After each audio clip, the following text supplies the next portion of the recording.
हम सबके मध्य में विराजमान परम पूजनीय श्री भगवत धाम हरिद्वार से पधारे पूज्य श्री रविंद्रानंद जी महाराज को बारंबार प्रणाम।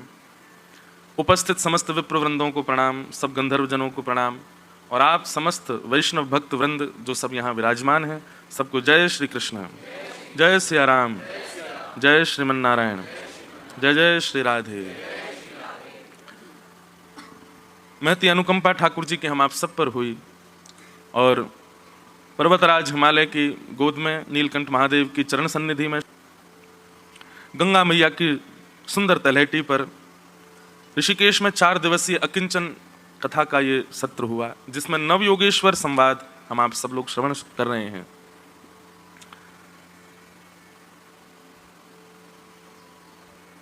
वृंदावन की स्मृति के साथ में एक बात मन में आती है कि श्रीधाम वृंदावन कोई अचल स्थान नहीं है। दिल्ली के पास में, मथुरा के बगल में, हरियाणा से जुड़ा हुआ, उत्तर प्रदेश में एक छोटा सा यमुना जी के तट पर कोई स्थान, एक स्थूल स्थिर स्थान वृंदावन नहीं है। वृंदावन सचल व्यार की तरह, हवा की तरह है। कोई व्यक्ति वृंदावन की अनुकूल परिस्थिति कहीं भी प्रकट कर दे, वृंदावन का अनुभव वहीं होने लग जाता है। आप सबसे प्रथम श्री यमुना जी का स्मरण, मन में यह भाव रखो, ये जो पीछे वेल नदी बह रही है यही श्री यमुना जी हैं। ये जो पर्वत श्रृंखला दिख रही है यही श्री गिरिराज जी हैं। ये जो लता गुल्म पत्र पुष्प आदि दिखाई दे रहे हैं यही सघन कुंज है। जितने जन हमको दिखाई दे रहे हैं सब ब्रजवासी हैं। मन में श्री किशोरी जी का भाव उत्पन्न हो जाए, ये मिट्टी नहीं, सामान्य साधारण रज है, ऐसी भावना उत्पन्न चित्त में हो जाए तो कुछ क्षण के लिए यह स्थान भी आपको वृंदावन की अनुभूति करा देगा। वृंदावन के अनुकूल वातावरण प्रकट करो, वृंदावन तो स्वयं चला आता है उस स्थान पर। वृंदावन कोई अचल स्थान नहीं है, सचल प्रकार से भ्रमण करता है वृंदावन। एक पद और मैं गाता हूं हेरी मेरो वृंदावन सुख धाम, प्रिया लाल को लाढ़ लढ़ावत। वृंदावन जैसे लाड़ लड़ाता है हमारे श्यामा श्याम को, वैसा लाड़ कौन लड़ाता है? किशोरी जी ठाकुर जी जब चलते हैं ना तो वृंदावन में मग देख करके, मग माने पथ देख करके, मार्ग देख करके ठाकुर जी नहीं चलते। अरे श्यामा श्याम तो एक दूसरे के रूप विलास में इतने व्यस्त, वो मार्ग थोड़ी देखेंगे। एक दूसरे के गले में गलवैयां डाले जब श्यामा श्याम चलते हैं ना, तो जहां की तरफ दोनों के चरण चलन लगे, वृंदावन वहां वहां पथ प्रकट कर देता है। जैसे ही दोनों में से कोई को भूख प्यास लगे तो वृंदावन में जो जिस स्थान पर ठाकुर जी हैं, ठाकुर जी को अचानक न भूख सी लगन लगी, सो पास के वृक्ष में ये ग्लानि प्रकट हो जाए, अरे श्याम सुंदर को भूख लगी है और मैं यहाँ बिना कोई फल को धारण किए खड़ा हूं। कई बार तो ऐसे वृक्ष जिनमें फल आते ही नहीं है और वाक्य समीप जाके श्यामाजू ये जिज्ञासा प्रकट करें, अरे श्याम सुंदर मुझको तो भूख लगी है, तो वह वृक्ष में भी फल प्रकट हो जाए जहां वृक्ष में फल कभी आम ही नहीं है। वो वृंदावन से प्रार्थना करे, हे श्री वृंदावन धाम, श्यामा श्याम विचरण कर रहे हैं, किशोरी जी को ने भूख लगी है, मेरो कैसो अहो भाग्य कि किशोरी जी मेरे समीप आई और मैं उनको कछु दे नहीं पा रहे हूं। हे वृंदावन आप कृपा करो ना। तो वृंदावन की कृपा से वो वृक्ष जिस वृक्ष में कभी फल नहीं आते, वो वृक्ष भी फलवान हो जाता है और किशोरी जी अपने कोमल हस्त से वह फल को लेकर के पा लें। प्रिया लाल को लाढ़ लड़ावत सब विधि पूर्ण काम, हेरी मेरो वृंदावन सुख धाम। वृंदावन कोई स्थान, कोई भूमि, कोई अचल उसका स्वरूप नहीं है। वृंदावन हम आपकी तरह ही एक साधक है, बल्कि हम साधकों में अग्रगण्य हैं, हम ब्रजवासी ब्रज प्रेमियों में अग्रगण्य हैं वृंदावन,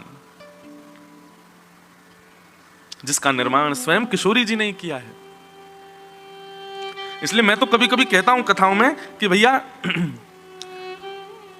कई लोग कहते हैं नाम जप करें महाराज जी, क्या नाम जपें? ठाकुर जी का नाम अनेक है, कुछ भी जपो, कृष्ण जपो, माधव जपो, मधुसूदन जपो, गोपाल भजो, श्री राधा भजो, श्यामा भजो, श्याम सुंदर भजो। नाम आप कोई भी गा सकते हो, लेकिन इस ब्रजवासी की कही एक बात मानो, अपने नित्य के क्रम में एक माला केवल केवल श्री वृंदावन श्री वृंदावन श्री वृंदावन श्री वृंदावन, वृंदावन को भजो। आप अपने आप अनुभव करेंगे अपने अंदर प्रेम लक्षणा भक्ति का। वृंदावन ही कृपा करता है, तभी श्यामा श्याम की सेवा हो पाती है। उनका स्मरण बन पाता है, उनकी कथा रसलीला में प्रवेश हो पाता है।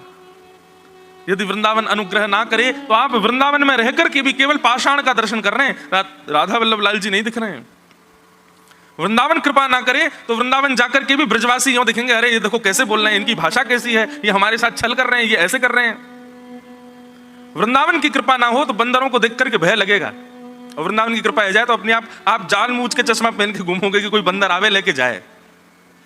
कई लोग ऐसे वृंदावन में वो जान मूझ के ऐसी व्यवस्था करके चलते हैं कि हम पे बंदर झपट्टा मारे, कछु तो कृपा होगी ब्रज की। वृंदावन अनुग्रह नहीं करेगा तो वहां के भोजन पदार्थ में भी आपको रस का अनुभव नहीं होगा। वृंदावन अनुग्रह नहीं करेगा तो वहां के जल के पान में भी आपको नीरसता लगेगी। वृंदावन अनुग्रह नहीं करेगा तो जितने समय के लिए आए उतने में ही आप वापस लौट जाओगे, और वृंदावन अनुग्रह करे तो सब विपरीत हो जाएगा। जितने काल के लिए आप आए उससे अधिक रुक जाओगे। सामान्य सी कोई प्रसादी आपको मिल जाएगी, वह भी अमृत तुल्य आपको लगने लगेगी। अरे कोई ब्रजवासी ने महाराज कोहनी मार दी, जोर से धक्का दे दिया और कछु नहीं तो दारी के कह दी। हमारे ब्रजमंडल में 2-4 गाड़ी तो ऐसी दे दें। अब यहां हम तो दे नहीं सकते, मंच पे लोग बाग वीडियो काट काट के डाल देंगे, वो देखो महाराज जी गाड़ी दे रहे हैं। पर भैया ये गाड़ी ही हमारो लाला बड़ो भयो है। हमारे वृंदावन चंद ये पूजा अर्चना सेवा अर्चना ये सब विधि विधान से तो पूरी दुनिया में ठाकुर जी की सेवा चल रही है, वृंदावन में तो गाड़ी की सेवा है। काऊ दिना बिहारी जी में इतनी भीड़ है जाए, भीड़ में 90% लोग बाहर के हैं, 10% होते हैं ब्रजवासी। और वहां में भी कोई ऐसा ब्रजवासी वादना चलो जाए जो कम से कम पिछले 2-3 महीना तक गयो ही नहीं मंदिर, और वो कहीं मंदिर चलोगा और वादना भीड़ खूब ज्यादा है गई, तो खड़ो खड़ो ठाकुर जी को दर्शन थोड़ी करे, डांट है। कहा हाल कर दियो हमारे वृंदावन को, इतनी भीड़ इकट्ठी कर ली लाला तेने, ना तो खुद चैन बैठे ना हमें बैठन दे रहे हो। बैठो रहे इनके बीच में, हम तो जा रहे हैं यहाँ से, हमें ना करनो तेरो दर्शन, और दूर से प्रणाम करके चले जाएं। और ब्रजवासी दर्शन ना करे, लाला को आशीर्वाद दे, लाला तू ऐसे ही बनो रहे, बस या भीड़ ने कम कर दे लाला। अभी हरियाली तीज आ रही है, ठाकुर जी हिंडोला में विराजेंगे।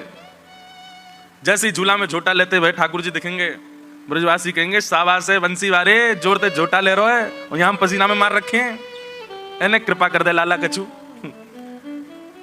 तो ब्रजवासियों की वाणी आपको चुभने लगे ना, और ब्रजवासियों की करनी आपको लगे कि ये तो हमारा अपमान हो गया, ये तो हमारा ये कर दिया, अरे यहाँ के लोगों में तमीज नहीं है, ये नहीं है वो नहीं है, समझो वृंदावन का अनुग्रह नहीं हुआ आप पे। अरे हम ऐसे ऐसे लोगों को जाने, वो ब्रज में जाके जबरदस्ती ऐसा कछु करेंगे कि ब्रजवासी उनको गाली दें, और जब ब्रजवासी कछु सुना देना तब से प्रसन्न है, हाँ अब आनंद। जिन ब्रजवासी ने ठाकुर जी को गाली दी वो हमको दे दें तो हम पे कल्याण हुए, तो हमारा सुख बने। ये सब बातें सामान्य लोगों के परे की बात है, उनके सिर के ऊपर तो जावेंगी, पर ब्रज रस जिनके चित्त में उनको ये पता चलेगी कि ये तो निधि बात है। किशोरी जी कृपा करें, ठाकुर जी कृपा करें, ये तो बहुत दूर की बात है, इतने आगे मत भगो भैया, इतने योग्य नहीं हो कि आप किशोरी जी की कृपा प्राप्त करो। वृंदावन हम पर अनुग्रह करे, श्री वृंदावन हम पर कृपा करे, श्री यमुना जी हम पर कृपा करें। भाई जो प्राइम मिनिस्टर के पीए हैं ना, उनको मना के चलो, प्रधानमंत्री से सीधे मिलने के ख्वाब मत देखो।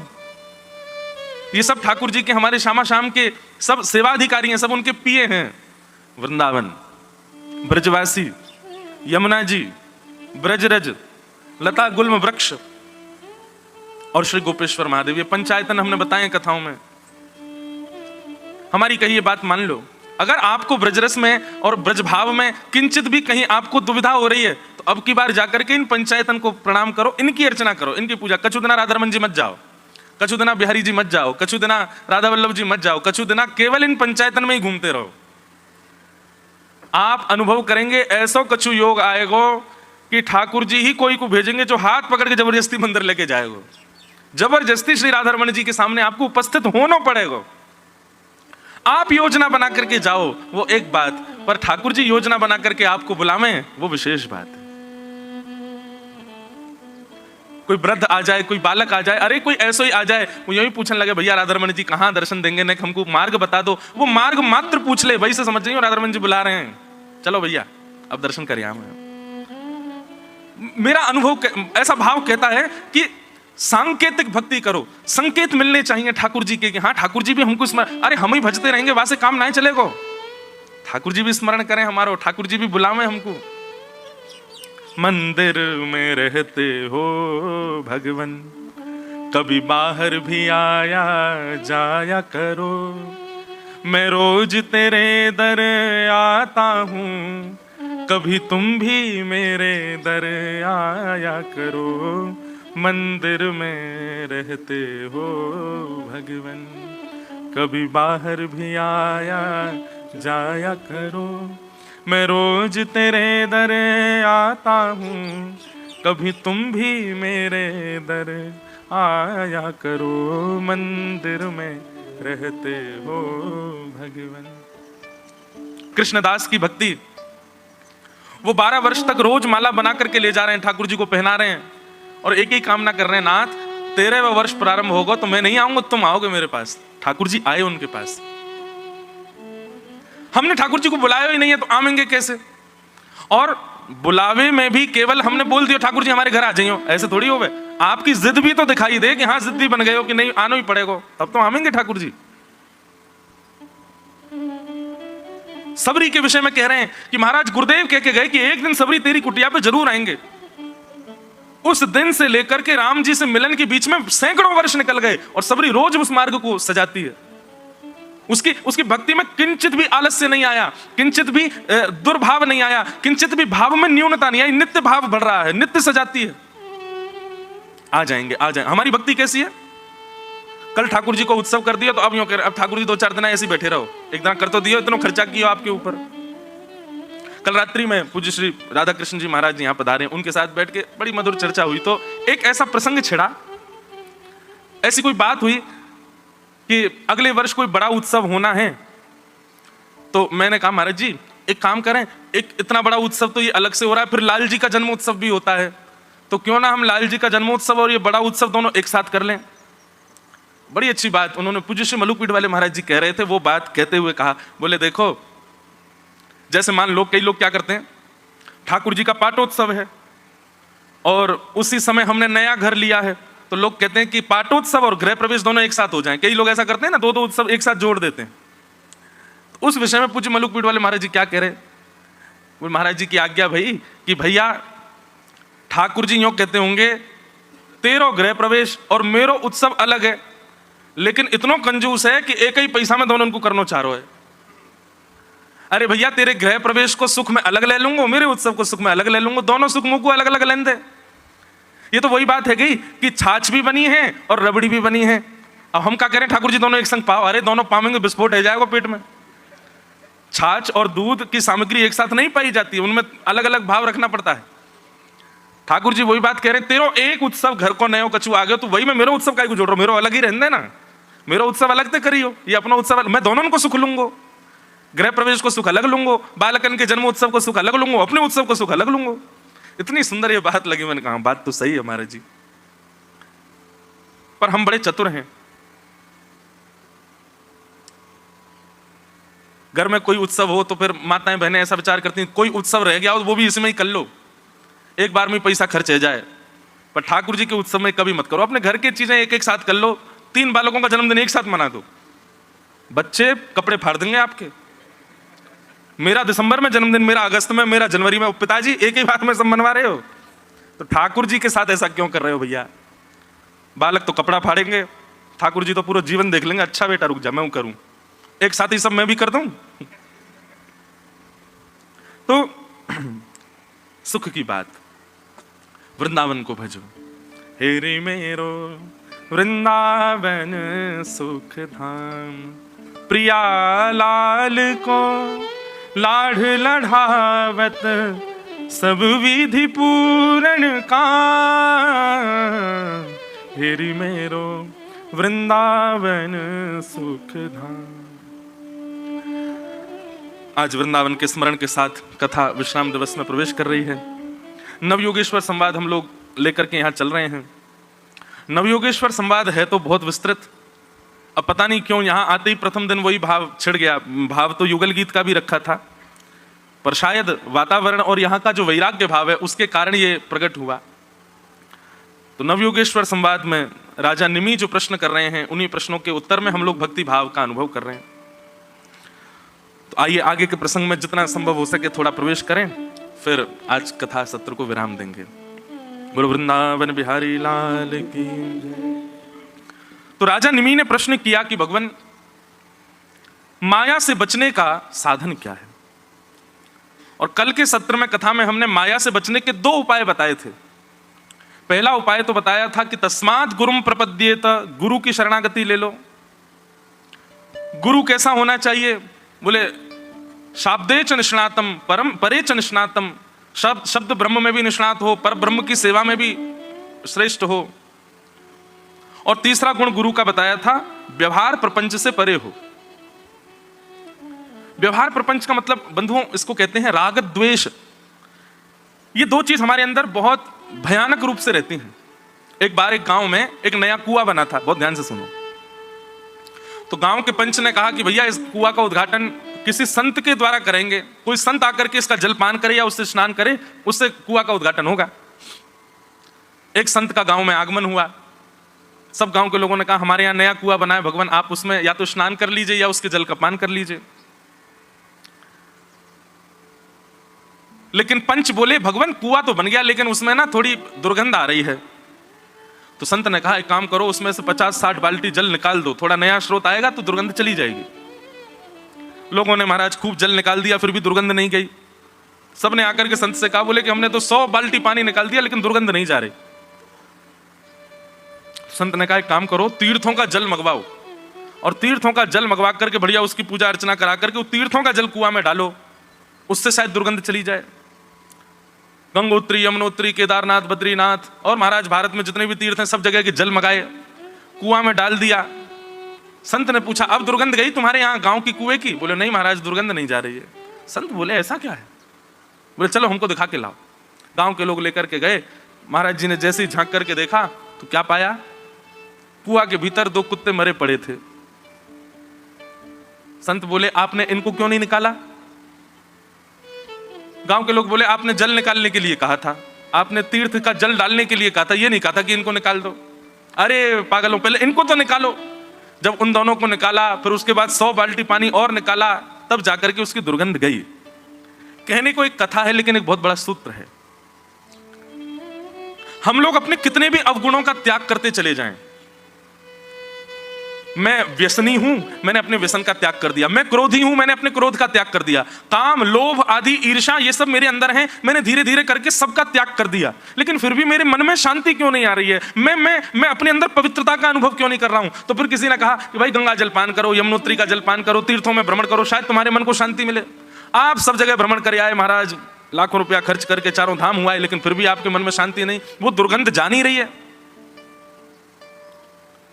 तब किसी गुरु ने आकर के कहा, बोले क्या हुआ? बोले मैंने सब कर लिया, अपने सारे अवगुण त्याग दिए, तीर्थों में स्नान कर करके महाराज अपना शरीर पतला कर लिया मैंने, लेकिन फिर भी पता नहीं क्यों मन से विकार नष्ट नहीं हो रहे हैं। तब गुरुदेव ने हृदय में झांक करके देखा तो क्या पाया?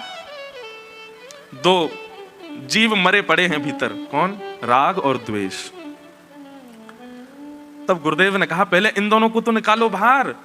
जब तक ये दोनों भीतर रहेंगे तब तक तुमको अनुभव दुर्गंध का ही होगा, तब तक तुमको अनुभव ऐसे विषयों का ही होगा। राग और द्वेष किसे कहते हैं? कोई आपके साथ अच्छा करे तो उसके प्रति आपके चित्त में प्रेम भाव प्रकट हो जाना। अरे देख कितना अच्छा है, इसने मेरे लिए ये किया, इसने मेरे लिए ये किया, उसके प्रति राग हो जाना। और कोई आपके विपरीत एक काम भी कर दे तो उसके प्रति द्वेष हो जाना। ये राग द्वेष की जो स्थिति है वैष्णव के अंदर, ये शून्य हो जाती है। कोई कितना भी अच्छा करे वो तब भी सम रहता है। इसको ऐशान फरामोश नहीं कहते।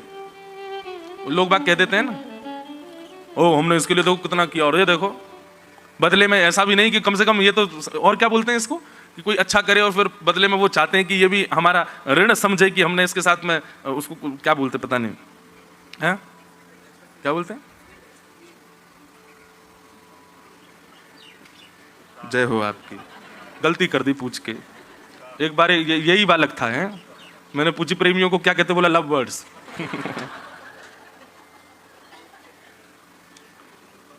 कुआं में जैसा पानी होगा वैसे तो निकलेगा।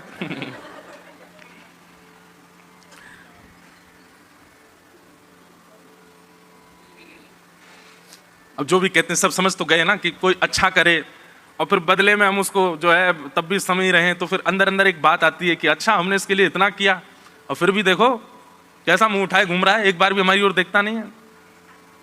मान ही ना, एक प्रकार से इसको कहते हैं मान ही ना। आपने मान के लिए किया था क्या? मान ही ना। तो राग द्वेष जो होते हैं इनसे शून्य हो जाता है वैष्णव। कोई बहुत भला करे उसके प्रति भी सम ही रहेगा वो। हाँ, आपने किसी से कहा है कि मेरा भला करो, तो फिर आपको उसके बदले उसको जो है थोड़ा सम्मान देना पड़ेगा उसके बदले आपको। लेकिन आपने किसी से कुछ कहा नहीं है, फिर भी कोई आपका भला कर रहा है, तो ऐसी स्थिति में आपको सम रहना है। आपको समझ, उसके प्रति ज्यादा आसक्ति मत कर लेना, उसके प्रति ज्यादा राग मत कर लेना। बंधन के दो मुख्य कारण हैं, राग और द्वेष। बच्चों के प्रति होता है, बेटा कितना भी गलत करे माता पिता फिर भी ये सोचते हैं तो हमारा बेटा ही, ये राग है। और कोई बाहर का व्यक्ति किंचित भी गलती कर दे, बेटा ने इतना बड़ा अपराध किया तो है तो हमारा ही। और बाहर का कोई इतनी गलती कर दे, अरे दुष्ट है, इसकी तो कंप्लेन करो, ये करो वो करो, इसको तो ये होना चाहिए, ये द्वेष है। वैष्णव में ये दोनों चीजें शून्य होती हैं, वो दोनों में सम होता है। श्री कुंभनदास जी महाराज, उनके 7 पुत्र थे, लेकिन कुंभनदास जी परम वैष्णव हैं। उनसे कोई पूछता कितने बालक, तो कहते 1.5 बच्चे हैं मेरे। कितने? 1.5। क्यों? बोले एक तो जो है वो परम वैष्णव हो गया है, चतुर्भुज दास, जिनका वो पद है गोवर्धनवासी सांवरे। और बोले फिर आधा बच्चा क्यों दूसरा? एक तो ये हो गया चतुर्भुज दास, दूसरा आधा क्यों है? बोले उसकी सत्संग में रुचि नहीं है, वो मंदिर बंदिर नहीं जाता, वो संत जनों को प्रणाम नहीं करता, पर वो गौ सेवा करता है, इसलिए आधा बेटा है वो। एक पूरा बेटा है और एक आधा बेटा है। और बाकी के जो 5 हैं, बोले वो तो ना तो मंदिर जाते, ना दर्शन करते, ना कथा सुनते, ना गौ सेवा करते, इसलिए उनसे मेरा कोई संबंध नहीं। वैष्णव भाव ऐसा उनके चित्त में रहता। अब हम लोग ऐसे हो सकते हैं? 3 बालक हैं तो 3 ही बताएंगे, चाहे तीसरा कितना भी निठल्ला क्यों नहीं हो। श्री गोवर्धननाथ की, गिरिराज धरण की, वल्लभ विठ्ठल गिरधारी, यमुना जी की बलिहारी। वल्लभ विठ्ठल गिरधारी, यमुना जी की बलिहारी। श्री वल्लभ विठ्ठल गिरधारी, यमुना जी की बलिहारी। वल्लभ विठ्ठल गिरधारी, यमुना जी गोद में उठा के बैठा लो महाराज जी। श्री वल्लभ विठ्ठल गिरधारी, वल्लभ विठ्ठल गिरधारी, श्री वल्लभ विठ्ठल गिरधारी, वल्लभ विठ्ठल गिरधारी। श्री यमुना जी की बलिहारी, श्री यमुना बलिहारी। जय जय वल्लभ विठ्ठल गिरधारी, यमुना जी की बलिहारी। वल्लभ विठ्ठल गिरधारी, यमुना जी की बलिहारी। श्री वल्लभ विठ्ठल गिरधारी, यमुना जी की बलिहारी। वल्लभ विठ्ठल गिरधारी, यमुना जी की बलिहारी। श्री गोवर्धननाथ की, गिरिराज धरण की, प्यारे गिरधर लाल की, श्री राधा गोपाल प्रभु की। परमानंद, अभी आपका स्मरण कर ही रहे थे महाराज जी कथा में। वो जो रात में चर्चा हुई ना कि ठाकुर जी का उत्सव, और फिर हम लोग क्या करते हैं संघ में कोई घर के उत्सव हो तो हम सोचते हैं ज्यादा पैसा क्यों खर्च हो, एक साथ दोनों कर दें। तो फिर वो जो चर्चा अपनी हुई उसी पे ही अभी चर्चा कर रहे थे। महाराज जी से रात में बात हुई तो हमने कि आप महाराज जी सुबह काय को पधारो, पर मुझे तो रात भर से ही पता था महाराज जी आएंगे। और देखो हमारे जो कथा के निमित्त मात्र आयोजक वो यहाँ पे माला धर गए, महाराज जी राधा कृष्ण महाराज जी आएंगे उनको पहना दीजिएगा। मैंने कि वो तो मना कर रहे थे कि अब रात्रि मिलन हो गया। मैंने ही मना किया कि अब आप काय को सुबह श्रमित हो, पर आपका दुपट्टा पिंक और माला नीली, इसका मतलब ठाकुर जी को भी पता था आप आओगे, वो पहले से ही योजना बन गई थी। ये मिलन तभी हुआ। आहा, श्यामा जू की गुलाबी चुनरी और ठाकुर जी को नीलो उपरना, दोनों उनको मेल भयो है। तो हम जो विषय कह रहे थे बंधुओं, वैष्णव लक्षण बहुत सारे हैं, लंबी लंबी लिस्ट बन रही है कथा में। अगर आप प्रथम दिन से ही लिखते जाओ तो इतने सारे लक्षण हैं, ये सब वैष्णवों के गुण होने चाहिए। पर इनका मुकुटमणि गुण क्या होना चाहिए? सबसे पहला गुण वैष्णव के अंदर क्या होना चाहिए? तजोरे मन हरि विमुखन को संग। जो ठाकुर जी से विमुख है ना, वो चाहे अपने कितने भी सगे क्यों ना हो, उनको हृदय में स्थान नहीं देना है। तन से आप बाध्य हैं उनके साथ रहने के लिए, आप त्याग नहीं कर सकते उनका। पर हम मानव नाटक करना बहुत अच्छा जानते हैं, अच्छे से रहो, खूब प्रेम दिखाओ। कई बार हम इतने स्वार्थी जीव हैं, अपने स्वार्थ के लिए हम प्रेम का नाटक कर देते हैं। हम ठाकुर जी के लिए ऐसा नहीं कर सकते कि भाई जो हरि विमुख घर सदस्य है उसके साथ केवल व्यवहार मात्र रखो ना, नाटक करो कि हाँ ठीक है ये हमारे चाचा जी हैं, बढ़िया प्रेम से पैर छुओ, खूब मिलो जुलो, लेकिन हृदय में स्थान मत दो ना। और दूसरी बात, जो हरि विमुख जीव है वो चाहे कितना भी अपना क्यों ना हो, वो मेरा नहीं है, ये दृढ़ता पूर्वक स्वीकार करने की क्षमता रखो। जैसे श्री कुंभनदास जी रखते हैं, पुत्र साथ हैं पर बताते 1.5 ही हैं, यही मेरे बालक हैं, जो हरि के हैं वो मेरे हैं। हम क्या सोचते हैं, जिनको हमने पाल पोस के बड़ा किया, जिनको हमने इतना खिलाया पिलाया, इतना सब कुछ, ये हमारे क्यों नहीं है? हमने इतना इन्वेस्टमेंट किया, हम इन्वेस्टमेंट के ऊपर अपना संबंध देखते हैं। पर वैष्णव क्या देखता है? हमारा वो है जो ठाकुर जी का है, और जो ठाकुर जी का नहीं है हमारा उससे कोई संबंध नहीं। श्रीमद् भागवत में कहते हैं, गुरुर न शस्यात् स्वजनो न शस्यात् दैवम न तस्यात् जननी न शस्यात्। सबको छोड़ो जो हरि विमुख हो। अरे कहां तक कहें, जिन गुरु की महिमा के लिए इतने ग्रंथ वर्णित कर दिए गए, जिन गुरु की महिमा के लिए आज तक व्यास मंच से इतने प्रवचन किए जाते हैं, उन गुरु का नाम सबसे पहले लिया, गुरुर न शस्यात्। जो गुरु अपनी प्राप्ति तक आपको सीमित रखे, श्यामा श्याम के प्रति आपको ना मोड़ रहा हो, ठाकुर जी की भक्ति में आपको ना प्रस्तुत कर रहा हो, उस गुरु का भी त्याग करो। जो केवल अपनी भक्ति तक आपको सीमित रख रहा हो, उस गुरु का नाम सबसे पहले लिया, गुरुर न शस्यात्। और फिर जिन देवी देवताओं के मंदिर में लंबी लंबी कतार लगा के हम खड़े रहते, उन देवताओं का भी नाम लिया, देवम न तस्यात्। जो देव केवल अपनी पूजा तक आपको सीमित रखते हैं, अपनी सेवा तक आपको सीमित रखते हैं, पर ब्रह्म की शरणागति में आपकी बाधा बन रहे हैं, उन देवों का भी त्याग करो। ब्रजवासियों ने त्याग किया इंद्र का। पतिश्च शस्यात्, उस पति का भी त्याग करो जो भगवत मिलन में बाधा बने। अब यहां त्याग मानसिक त्याग की बात है, शारीरिक त्याग की बात नहीं है। मन से छोड़ो। तजोरे तन हरि विमुखन को संग, सूरदास जी नहीं कह रहे हैं, तजोरे मन हरि विमुखन को संग। तन से तो आप अगर छोड़ देंगे तो इतनी बड़ी सत्ता, इतनी बड़ी योग्यता अभी हमारी नहीं हुई कि हम तन से छोड़ दें। करमेती बाई जी के प्रसंग में एक भाव पढ़ने पर आया कि जब वे वृंदावन चली आई सब छोड़ छाड़ करके, तो उनके पिताजी आए और पिताजी ने आकर के बाई जी से कहा कि तुमने एक बार भी हमारी इज्जत का ध्यान नहीं रखा, सब छोड़ छाड़ करके तुम चली आई वृंदावन। लोगों ने मेरी नाक का तो सवाल रखती, मेरी नाक की तो थोड़ी मर्यादा रखती, ये तो देखती कि मेरे पिता की नाक ना कटे। करमेती बाई का उत्तर तो थोड़ा कड़वा है लेकिन बहुत सुंदर है। वो कहती हैं, पिताजी नाक उसकी कटती है जिसकी होती है, और नाक उसी की होती है जो श्री कृष्ण के होते हैं। आप संसार को अपना माने बैठे हैं, आपकी तो नाक ही नहीं है तो कटेगी क्या? हाँ, इस संसार में आकर के और ठाकुर जी को नहीं पा पाए, इस संसार प्रपंच में रहकर के भी भगवत भक्ति भाव चित्त में धारण नहीं कर पाए, तो समझेंगे पिताजी हमारी नाक कट गई। लेकिन संसार में आकर के भी, इतने विषयों के बीच में रहकर के भी हमने ठाकुर जी को नहीं भूला, तो समझो हमारी नाक अभी भी सलामत है, वो भी कटी नहीं है।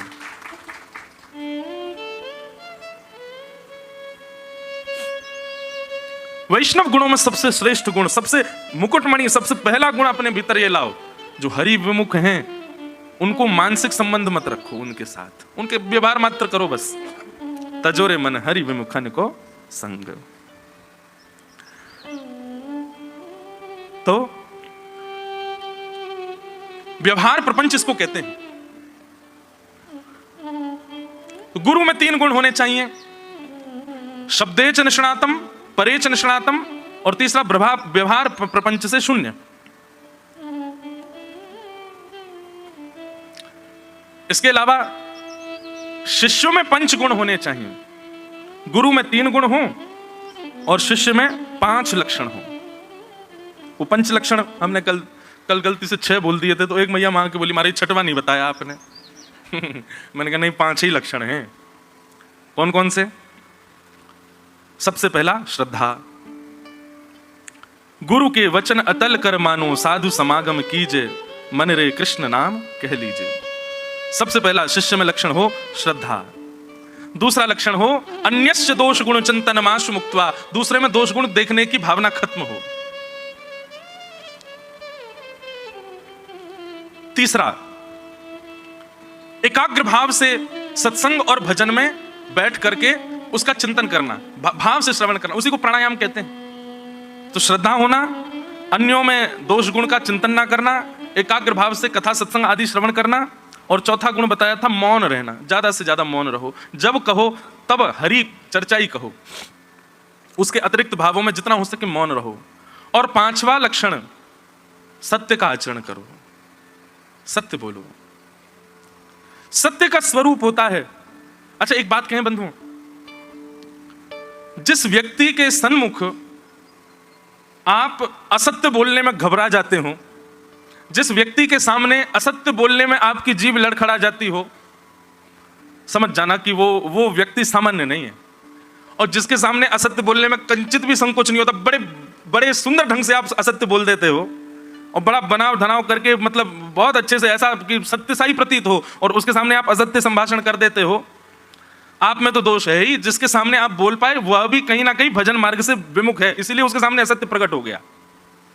लेकिन जिसके सामने असत्य बोलने में शब्द लड़खड़ा रहे हो, मन में घबराहट हो रही हो, जीभ सोच रही हो कैसे बोलूं कैसे बोलूं, समझ जाना आप तो खैर भजन मार्ग से विमुख हुई, लेकिन सामने वाला जो है ना, ये भजनानंदी है, इसीलिए इसके सामने असत्य प्रकट नहीं हो रहा है। ठाकुर जी के सन्मुख चले जाओ, आप असत्य नहीं बोल पाओगे। दुनिया के सामने असत्य संभाषण हो जाए, श्री राधा वल्लभ जी के मंदिर में खड़े होकर राधा वल्लभ जी को देखते हुए आप असत्य नहीं बोल सकते। वहां दुनिया के लोग कान पकड़ते दिखते हैं, क्योंकि सब सत्य ही बोलते हैं। ऐसे गुरुजन हो, ऐसे परिवार का कोई व्यक्ति हो, या कोई भी अपरिचित व्यक्ति जिसके सामने असत्य ना बोल पाओ, समझ जाना भगवत भाव उसके चित्त में विराजमान है। 5वां लक्षण शिष्य का है सत्य का पालन करे। 5 लक्षण शिष्य के, 3 लक्षण गुरु के। यह माया से विमुख होने के साधन है, माया से बचने के साधन है। और फिर अंतिम भाव क्या बताया था कल, बड़ा सुंदर यह भाव लगा था, इति भागवतान धर्मान शिक्षण भक्त्या तदुत्थया, नारायण परो माया मंजस्तरति दुस्तराम। निमि ने प्रश्न किया कि हम माया से अब बच चुके हैं, माया हमको नहीं छेड़ेगी, माया हमको नहीं सताएगी, इसका क्या प्रमाण है? माया से बचे हुए जीव का प्रमाण बताइए। तब प्रमाण बताते हुए कहते हैं कि जो जीव अपनी काया से, अपने वचन से, अपने मन से, अपने देह से किसी भी रूप में करने वाली हर गति को, हर स्थिति को ठाकुर जी को अर्पित कर देता है, और ठाकुर जी की कृपा से ही सब कुछ हो रहा है, ऐसा विश्वास करके जो जीता है, वो व्यक्ति माया से परे है। जिसके चित्त में यह भाव विद्यमान है कि जो कुछ भी हो रहा है सब ठाकुर जी कर रहे हैं, मेरा कोई बल नहीं है, नवलम ममई तत्। श्री प्रहलाद जी महाराज, प्रहलाद जी कहते हैं, दंता गजानाम कुलिशाग्र निष्ठुर शीर्णा यतेते नवलम ममई तत्, महाविपत्ताप विनाशनोयम जनार्दनानुस्मरणानुभाव। ये मेरा बल नहीं है कि मैं इतने बड़े बड़े प्रकल्पों के द्वारा मारा जाना चाहता हूं, लेकिन फिर भी नहीं मर रहा हूं। तो बोले फिर तुम बच कैसे रहे हो? बोले महाविपत्ताप विनाशनोयम जनार्दनानुस्मरणानुभाव। पहाड़ों पे गाड़ी चला रहे थे, अचानक से आगे से गाड़ी आ गई, और उस गाड़ी को देख करके आपने ऐसे टर्न लेकर के और बिल्कुल खाई से छुप करके आ गए। 10 लोगों को जब तक बता नहीं देंगे ना कि मैं ऐसे बच के आया, मैंने ऐसे गाड़ी चलाई, तब तक चैन थोड़ी पड़ता है। बद्रीनाथ गए थे, ऐसा मोड़ आया, ऐसा मोड़ आया, बस ऐसा लगा था यमराज जी सामने खड़े हैं, और महाराज जी मैंने उसी समय यूं मोड़ करके और गाड़ी ऐसे चलाई, मेरी जगह कोई और होता तो गिर जाते। और संग वालों का तू बता बता बता, संग वाले सही कह रहा है, इसलिए उस समय नहीं मोड़ी होती तो हम सब यमलोक में होते। अपना बल बताते हम, अपना बल मानते हम, अपना बल स्वीकार करते हम। ठाकुर जी उस समय बहुत जोर से हंसते हैं, बहुत बढ़िया, दारी के तेने तो स्टीयरिंग मोड़ी खूब, लेकिन मैं वाक कटकुले को और छोटा कर दो, फिर कहां जाता हो? लेकिन वैष्णव का स्वभाव ऐसा नहीं होता है। वो श्रेष्ठ से श्रेष्ठ क्रिया करने के बाद भी यही कहेगा नवलम मयि तत्, ये मेरा बल नहीं है, मेरी योग्यता ही नहीं है, मैं तो लायक ही नहीं था इसका जो ठाकुर जी ने कर दिया। मुझे वृंदावन बुलाया, ये कर्म नहीं तो क्या है। मैं इस योग्य थोड़ी था कि नाथ मैं वृंदावन आऊं, ये तो आपने मेरे ऊपर कृपा कर दी, ये तो किशोरी जी आपने दया कर दी जो मुझे वृंदावन बोला। मैं तो इस लायक हूं ही नहीं, मैं तो महाअधम हूं। लेकिन ये बात बोलने वाले हजारों होते हैं, पर वही बात स्वीकार कौन करे? हम स्वयं को अधम तो बहुत बोलते हैं, कौन कुटिल खल कामी मौसम। ठाकुर जी के आगे जाके हर व्यक्ति ये बात बोलता है, नाथ आपको सब पता है मैं कैसा हूं, आपको सब पता है मैंने क्या क्या क्रियाकलाप कर रखे हैं अपने जीवन में। मैं क्रोधी हूं, मैं कामी हूं, मैं लोभी हूं। मैं आपको पता है कि मैंने पड़ोसी के साथ अच्छा नहीं किया, मैंने अपने चाचा ताऊ के बच्चों के साथ उचित नहीं किया, मैंने अपनी पत्नी को कल गलत बात पर डांटा, आपको सब पता है नाथ। लेकिन वही बात कोई बाहर आकर के कह दे, तुमने कल अपनी पत्नी पर गलत गुस्सा किया, तो वो चढ़ जाएंगे उस पर, तू कैसे कह सकता है इस बात को, तू कौन होता है बोलने वाला। ये स्वीकारीकरण ठाकुर जी के आगे क्यों होता है? सब जगह हो ना, वैष्णव का स्वभाव वो सब जगह स्वीकार करेगा, हाँ मैं हूं ऐसा। अगर वैष्णव का ऐसा सम स्वभाव हो जाए, वो हर स्थिति को भगवत कृपा मान करके रहने लगे, सब ठाकुर जी के अनुग्रह से हो रहा है, जो भी कुछ हो रहा है सब लाल जी कृपा कर रहे हैं, इस प्रकार की भावना से जब व्यक्ति रहने लगे तो समझ जाओ अब माया से ये परे हो चुका, अब माया इसको नहीं सताएगी। पर अभी भी अपनी सत्ता मानता है, अभी भी अपना बल मानता है, अभी भी अपनी योग्यता समझता है, तो इसका मतलब अभी माया में ही पड़ा हुआ है, माया प्रपंच में फंसा है।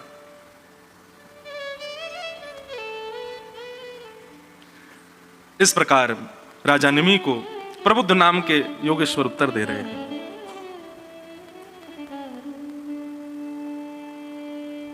कृपा की न होती जो आदत तुम्हारी, तो सुनी ही रहती अदालत तुम्हारी। कृपा की न होती जो आदत तुम्हारी,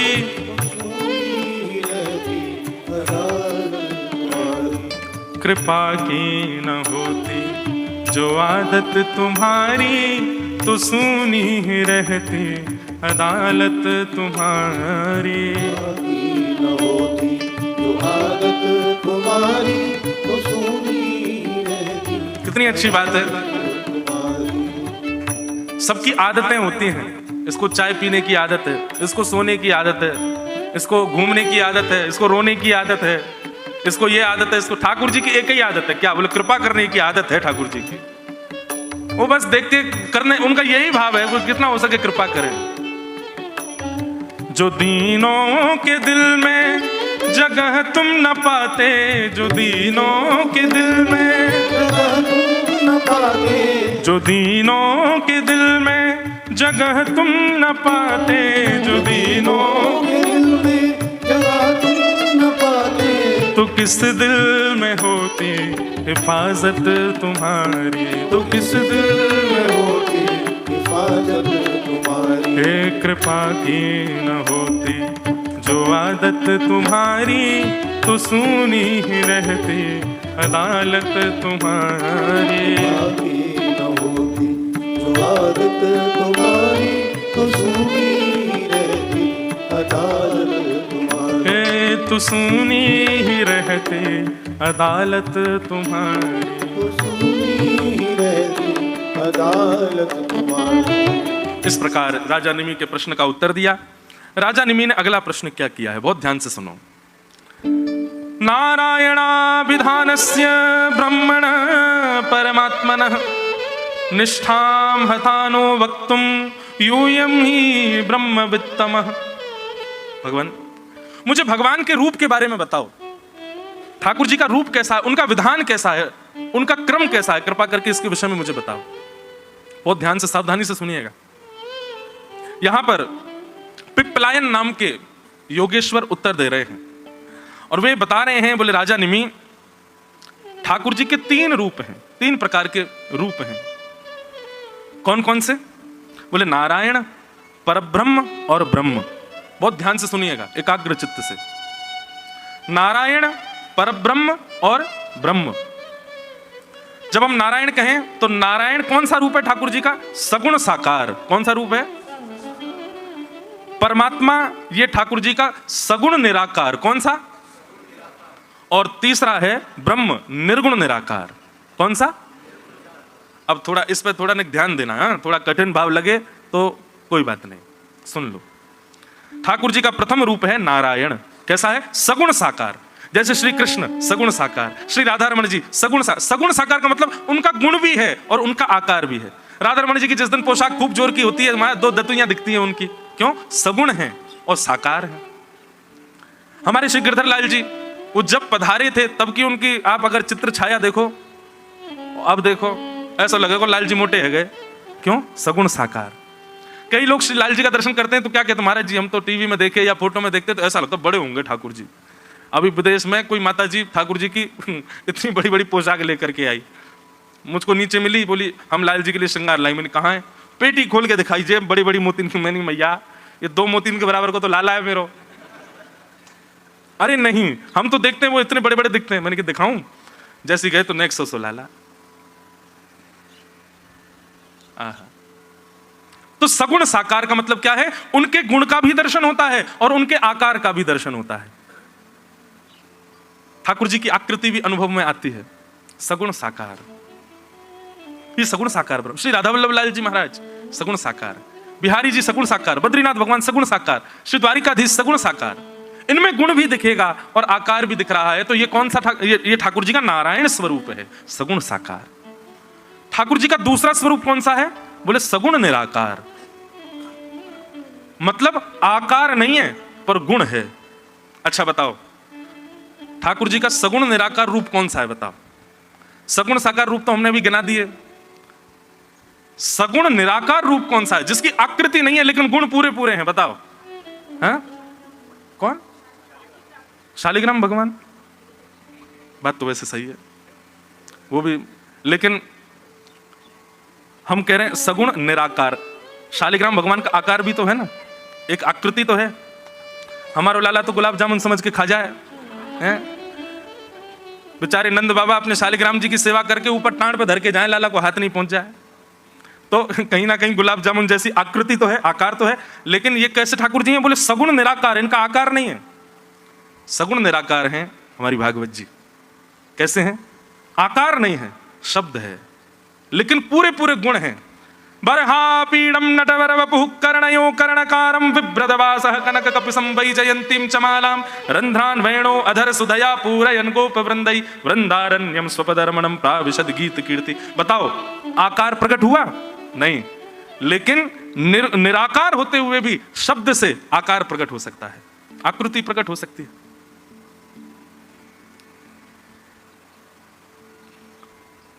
ये वैदिक ग्रंथ जितने भी हैं, हमारे रसिक जनों की जो पदावलियां हैं, उन पदों को जब आप गाते हो तो पद गाते समय नेत्र बंद हो जाते हैं और चित्त में ठाकुर जी की वैसे ही मूर्त प्रकट होने लग जाती है।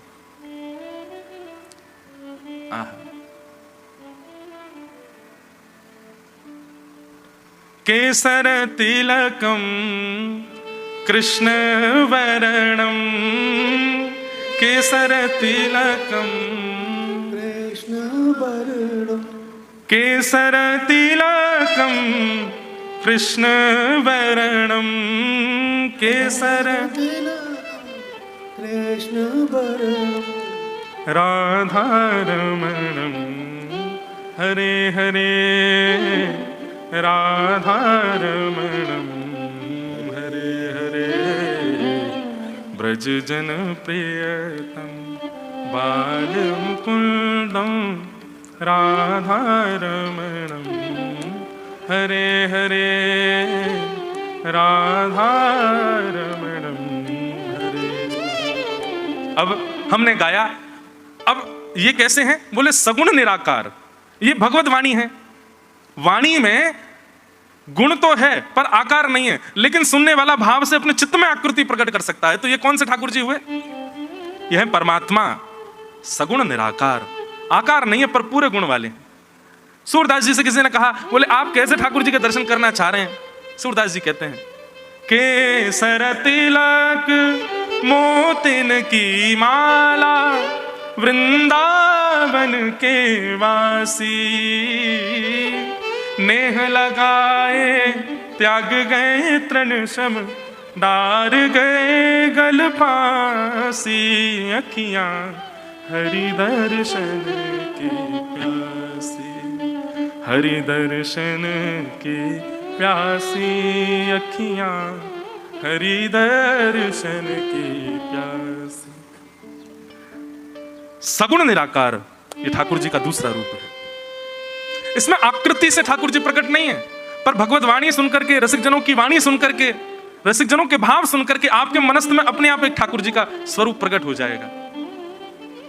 अच्छा एक बात बताएं आपको, सगुण साकार की आराधना करते करते करते करते करते करते स्थिति ऐसी बननी चाहिए कि आप सगुण निराकार के उपासक हो जाओ, फिर आकृति की आवश्यकता नहीं है, फिर भी ठाकुर जी की आकृति दिख रही है।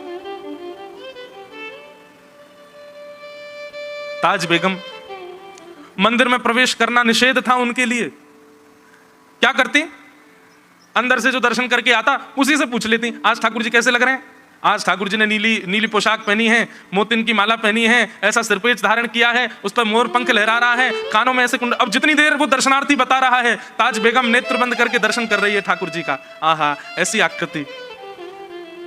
दूसरे दिन पूछा, आज लाल पोशाक है, स्वर्ण का श्रृंगार है, ठाकुर जी ने मुकुट पहना है, ऐसा श्रृंगार। तीसरे दिन और पूछती। धीरे धीरे ताज बेगम की स्थिति ऐसी हो गई कि अब ताज बेगम किसी से पूछती नहीं है।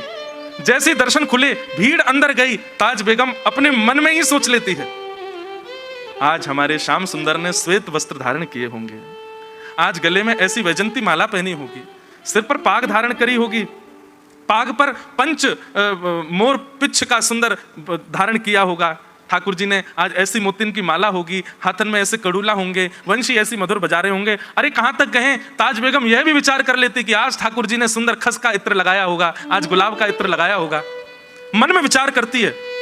और अब दर्शन के भाव से नहीं पूछती है कि ठाकुर जी कैसे लग रहे हैं, मैंने जैसा विचार किया वैसे ठाकुर जी हैं कि नहीं, उसके लिए पूछती है दर्शनार्थियों से, आज ठाकुर जी कैसे लग रहे हैं।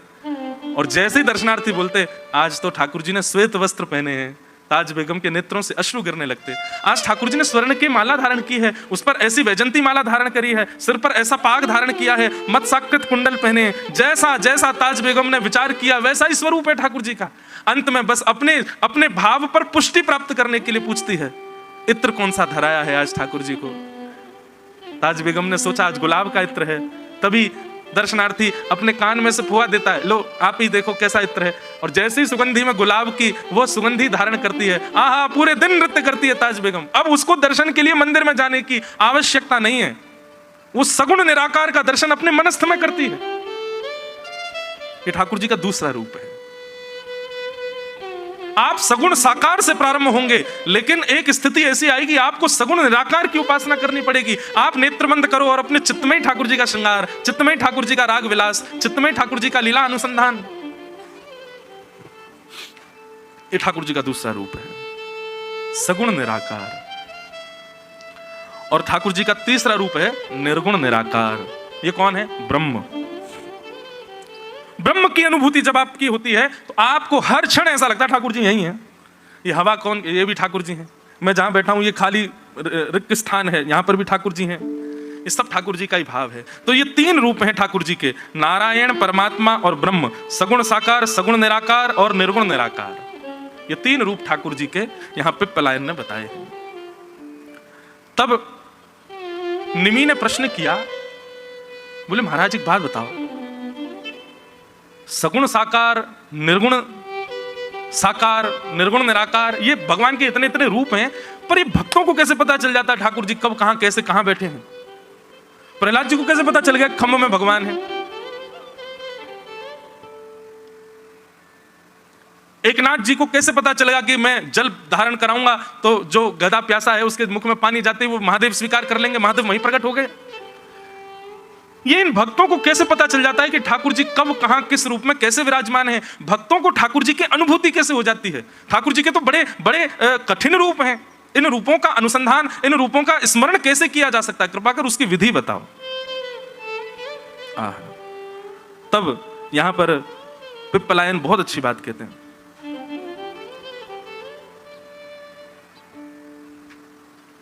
य ब्रह्म जनाभच्चरणोशयोर्भक्त्या चेतो मलानि विधमेद गुण कर्म जानी तस्मिन् विशुद्ध उपलभ्यत आत्मतत्त्वं साक्षात् यथा मलिदृशो सवित्र प्रकाश।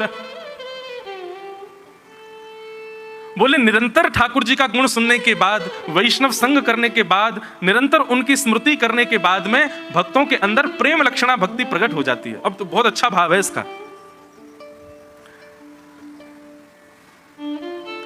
आप खड़े हैं, सामने आपके दर्पण है, प्रकाश भी है, लेकिन फिर भी आप दर्पण में स्वयं को देख क्यों नहीं पा रहे हैं? बोले क्योंकि दर्पण के ऊपर मिट्टी लगी हुई है, दर्पण जो है वो गंदा है। तो क्या करें? बोले दर्पण को साफ कर दो तो प्रकाश होगा, आप सामने खड़े हो फिर भी अपने आप को दर्पण में देख पाओगे। बोले ठाकुर जी को न देख पाने का कारण क्या है? कि हमारा चित्त जो है वो मलिन है, चित्त में जो है मिट्टी लगी है, संसार के माया के भिन्न भिन्न प्रकार के भावों से चित्त का जो दर्पण है वो बहुत भर चुका है। अब उसमें पारदर्शिता नहीं है, हम देख नहीं पा रहे हैं ठाकुर जी को। निमि ने प्रश्न किया तो फिर ये कैसे होगा? चित्त पवित्र कैसे होगा? वो दर्पण स्वच्छ कैसे होगा जिसमें ठाकुर जी दिख जाएं? इतना सुंदर उत्तर देते हैं पिप्पलायन। पिप्पलायन कहते हैं जब भक्त के हृदय में प्रेम लक्षणा भक्ति प्रकट होती है, प्रेमा भक्ति का प्रादुर्भाव होता है, तो प्रेम लक्षणा भक्ति विरह के साथ प्रकट होती है और विरह अग्नि के समान होती है। जब विरह की अग्नि चित्त में प्रज्वलित होती है, उस अग्नि से वो दर्पण पर लगी हुई गंदगी जो है वो धीरे धीरे स्वच्छ होती चली जाती है, और जैसे ही वो स्वच्छ होती है ठाकुर जी का रूप कहां कब किस भाव में है वो भक्त को दिख जाता है। समझ में आई बात? सीधी बात, ज्यादा घुमाव ना करें। प्रेम लक्षणा भक्ति चित्त में आएगी तो भगवत दर्शन उपलब्ध हो जाएगा। फिर आपको पीछे के सघन कुंज में भी ऐसा अनुभव होने लग जाएगा कि ठाकुर जी तो वो बैठे, अरे निश्चित ही श्याम सुंदर वहां गैया चरा रहे होंगे, ऊपर वंशी बजा रहे होंगे, ऐसी भावना चित्त में प्रकट होने लग जाएगी। लेकिन एक बात याद रखिएगा बंधुओं, प्रेमा भक्ति जो होती है, प्रेम लक्षणा भक्ति जो होती है, वो जब तक चित्त में विरह नहीं होगा तब तक प्रेम लक्षणा भक्ति प्रकट नहीं हो सकती।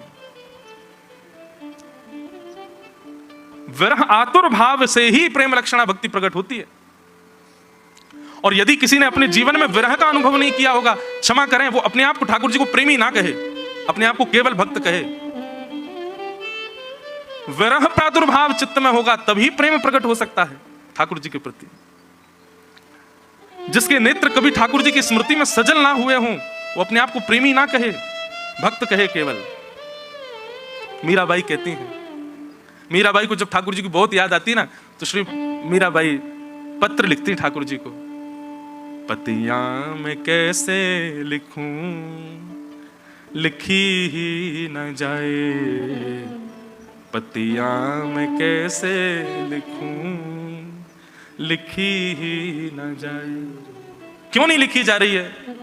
तब मीराबाई कहती हैं, कलम धरत मेरो कर कांपत है, कलम धरत मेरो कर कांपत, कलम धरत मेरो कर कांपत है, कलम धरत मेरो कर कांपत है। और कांपते हुए कर से यदि मैं पत्र लिख भी दूं तो भी वो पत्र ऐसा लिखा जाता है कि कुछ समझ ही नहीं आता। क्यों? इतने आंसू गिरते हैं, इतने आंसू गिरते हैं कि आंसुओं के जल से वो सारा पत्र पे लेखनी जो है वो सब मिल जाती है, धुल जाती है। कलम धरत मेरो कर कांपत है, कलम धरत मेरो कर कांपत है। नैन रहे हैं बहाए, नैन रहे हैं बहाए, पतियां मैं कैसे लिखूं, लिखी ही न जाए, पतियां मैं कैसे लिखूं, लिखी न जाए। ऐसी स्थिति हमारी कभी हुई? हम व्यक्ति विशेष को कुछ कहने में, व्यक्ति विशेष को कुछ व्यक्त करने में ऐसे हो सकते हैं, पर ठाकुर जी के सन्मुख को भी ऐसी स्थिति हुई? पत्र लिखा जा रहा हो ठाकुर जी के लिए और आपकी स्थिति ऐसी कि एक एक शब्द लिख रहे हैं और नेत्रों से अश्रु गिर रहे हो। बंधु एक बात सुनिएगा, विरह और रुदन जब संसार के प्रति होता है ना, तो चित्त में विकार उत्पन्न होते हैं, चित्त में विषाद उत्पन्न होता है, चित्त में एक विचित्र सी घबराहट होती है। लेकिन वही नीर, वही विरह जब ठाकुर जी के लिए प्रकट होता है ना, चित्त उतना ही पवित्र होता चला जाता है। चित्त उतना ही निर्मल होता चला जाता है, चित्त उतना ही विषाद विमुक्त होता चला जाता है। और जैसे ही चित्त की निर्मलता होती है, तुरंत ठाकुर जी का अनुभव होने लग जाता है। अगर नेत्रों से नीर नहीं बहे हैं कृष्ण विरह में, तो आपके चित्त को अनुभव नहीं होगा ठाकुर जी का। और यदि खूब विरह होता है ठाकुर जी का, खूब याद आती है ठाकुर जी की, तुम्हारी याद आती है, बताओ क्या करें मोहन, तुम्हारी याद आती है, बताओ क्या करें मोहन। स्मृति में हम रोते तो हैं ठाकुर जी के आगे, पर अपने दुखों के कारण रो रहे हैं, ठाकुर जी की स्मृति में तो रुदन नहीं है ना। अच्छा, ये जबरदस्ती होगा भी नहीं। आप जबरदस्ती सोचो कि ठाकुर जी की याद आ जाए मैं रो जाऊं नेक, महाराज जी कह के गए जब रोएंगे ठाकुर जी की याद में तो ही उनका दर्शन होगा, उसी से ही अनुभव होगा। जबरदस्ती से ये काम नहीं हो पाएगा। उसके लिए क्या करें? रजोपासना और रसिकोपासना, ये दो उपासना करो। वृंदावन की रज की उपासना करो और वृंदावन में रहने वाले रसिकन की उपासना करो। हम एक भाव गाते हैं बहुत सुंदर, राधिका रानी जी वृषभानु दुलारी जी, राधिका रानी जी वृषभानु दुलारी। यदि कृष्ण विरह चाहिए, किशोरी जी का विरह चाहिए, तो ब्रज की उपासना करनी पड़ेगी, और ब्रज की उपासना के लिए किशोरी जी से प्रार्थना करनी पड़ेगी। तो किशोरी जी से प्रार्थना करो, राधिका रानी जी वृषभानु दुलारी जी, राधिका रानी जी वृषभानु दुलारी जी। हो सुन लो अरज हमारी हमारी, रहूं ब्रज रज को उपास उपासी, रहूं ब्रज रज को उपासी, रहूं ब्रज रज को उपासी, रहूं ब्रज रज को। मंगला उठ यमुना तट जाऊं, यमुना उठ यमुना तट जाऊं, मंगला उठ यमुना तट जाऊं, मंगला उठ यमुना तट जाऊं। प्यारे राधा वल्लभ के दर्शन पाऊं, राधा वल्लभ के दर्शन पाऊं, प्यारे राधा वल्लभ के दर्शन पाऊं, राधा वल्लभ के दर्शन पाऊं। इस पद में 3 बातें विशेष बताई हैं ब्रज की उपासना की। सबसे पहली बात, ब्रज में जितने दिन रहो मंगला तो करनी ही करनी है, सवेरे उठना ही उठना है, सूर्य उदय के बाद तक सोना नहीं है ब्रजमंडल में। ब्रजमंडल में तो मंगला में ही उठ जाओ, और मंगला में उठते ही कहां जाओ? वृंदावन परिक्रमा करो, यमुना जी को दर्शन, और श्री मंगला में श्री राधा वल्लभ जी के दर्शन करो। राधा वल्लभ के दर्शन पाओ, राधा वल्लभ के दर्शन पाओ। कृपा अभिलाषी जी राधिका रानी जी, कृपा अभिलाषी जी राधिका रानी जी। ओ सुन लो अरज हमारी हमारी, रहूं ब्रज रज को उपासी उपासी, रहूं ब्रज रज को उपासी, रहूं ब्रज रज को। करताल बजा के गाओ, राधिका रानी जी वृषभानु दुलारी जी, राधिका रानी जी वृषभानु दुलारी जी। सुन लो अरज हमारी हमारी, रहूं ब्रज रज को उपासी, रहूं ब्रज रज को। बोलो वृंदावन बिहारी लाल की।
श्री गोवर्धन नाथ की।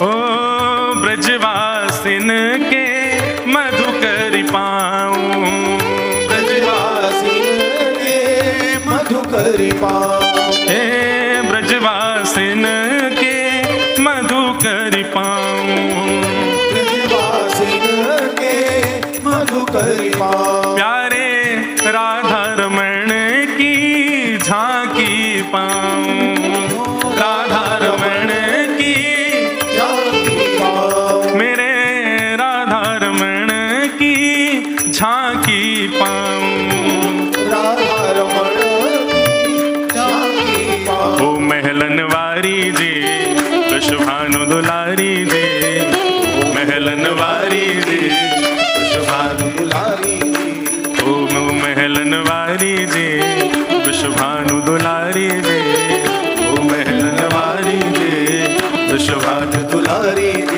ओ सुने लो अर्ज हमारी हमारी, रहूं ब्रज रज को उपासी उपासी, रहूं ब्रज रज को हे उपासी, रहूं ब्रज रज को हे उपासी, रहूं ब्रज रज को।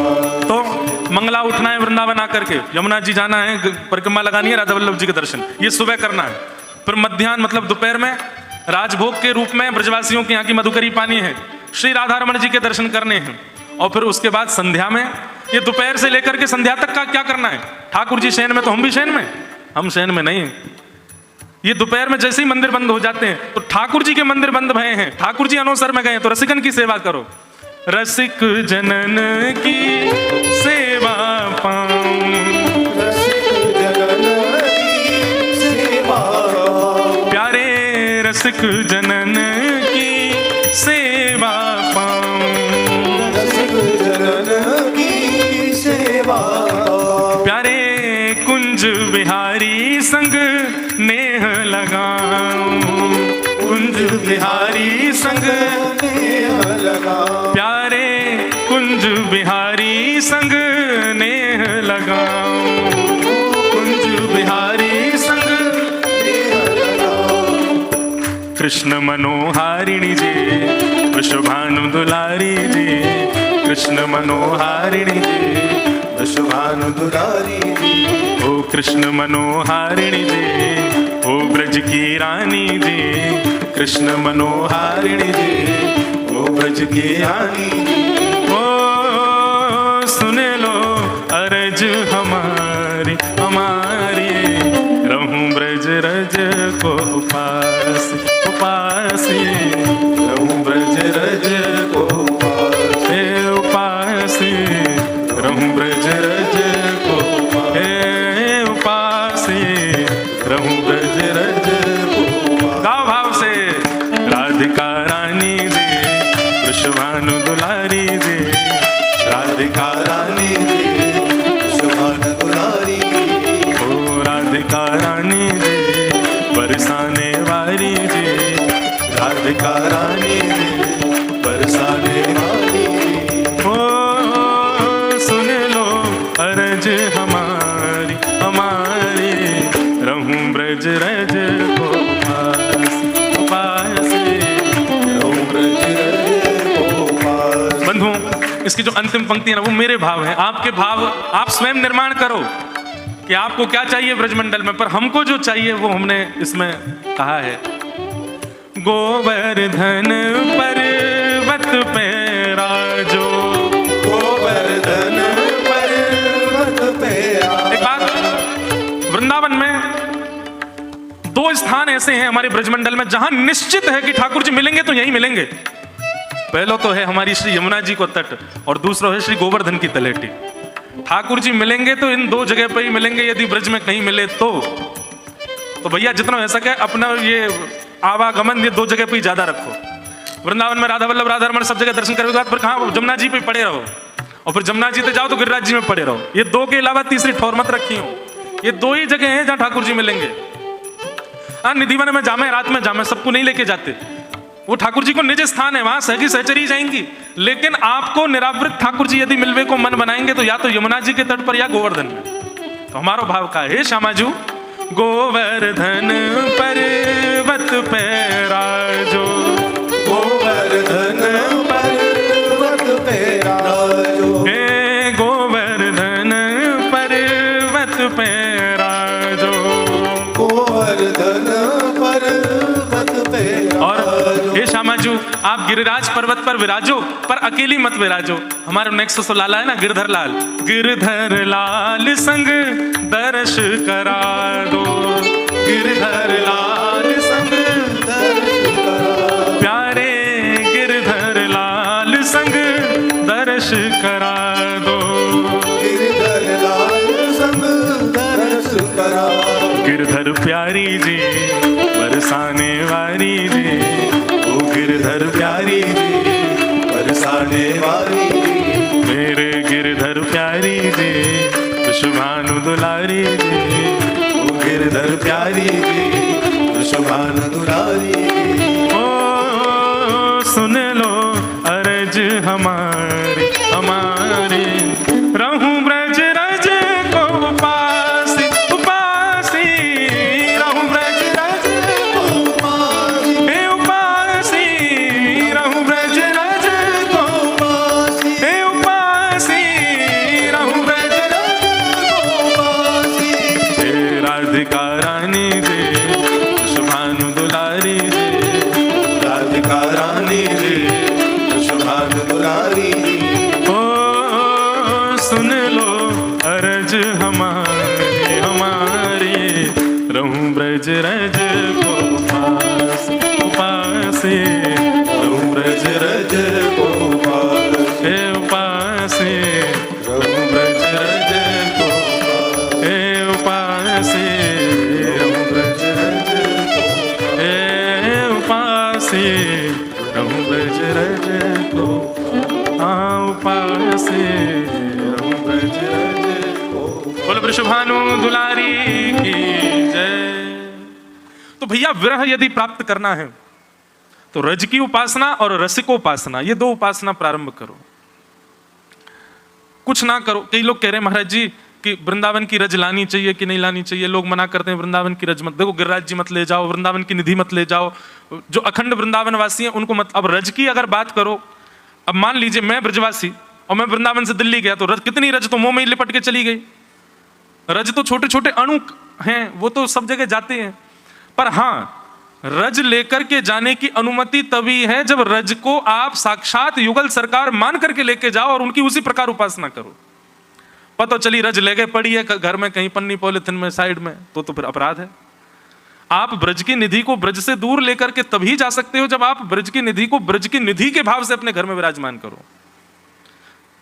अभी हमने भारत में ऐसी सेवा नहीं देखी, ऑस्ट्रेलिया में एक बालक की ऐसी सेवा देख के आए हम। एक बालक आया, लोग आते थे, तो एक बालक ने बोला महाराज जी मेरे ठाकुर जी के दर्शन करो। मैंने दिखाओ, तो उसने फोटो दिखाया।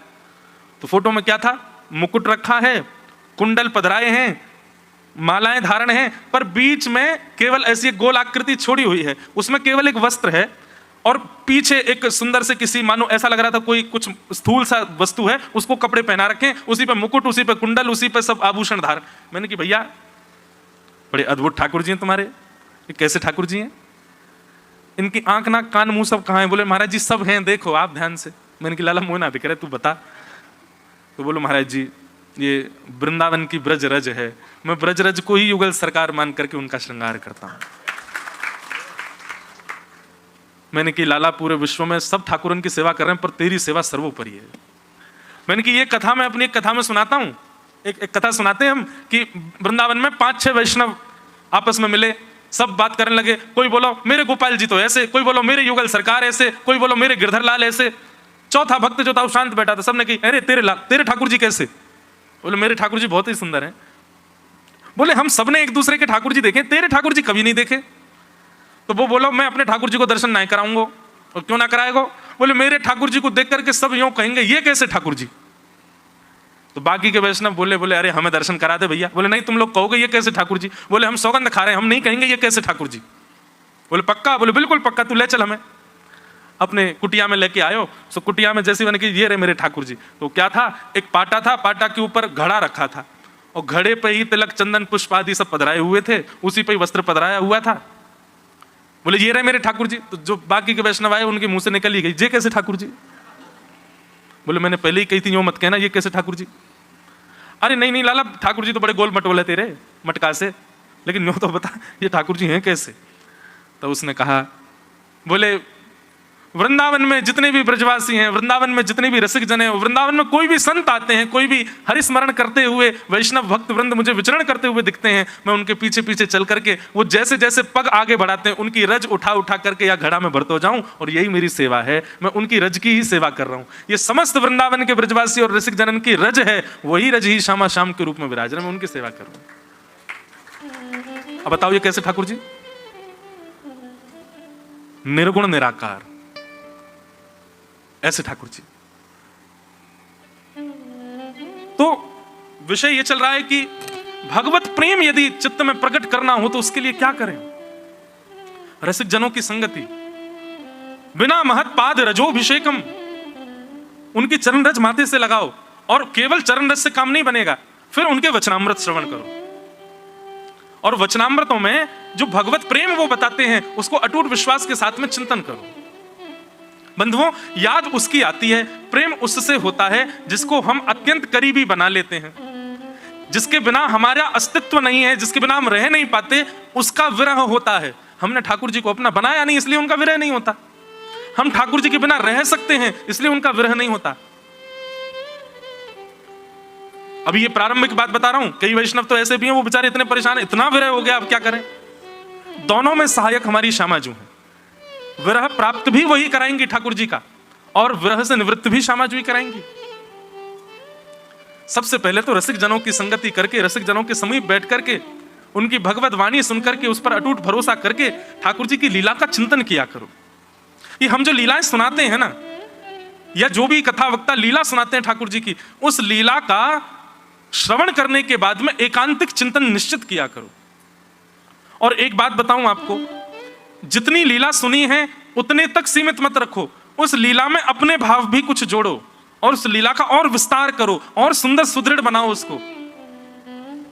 जैसे हमने कोई लीला सुनाई और उस लीला में यह बताया कि श्यामा श्याम रास विहार कर रहे हैं, ललिता विशाखा आदि सब मृदंग बजा रही हैं, वीणा बजा रही हैं, करताल बजा रही हैं, पखावज बजा रही हैं।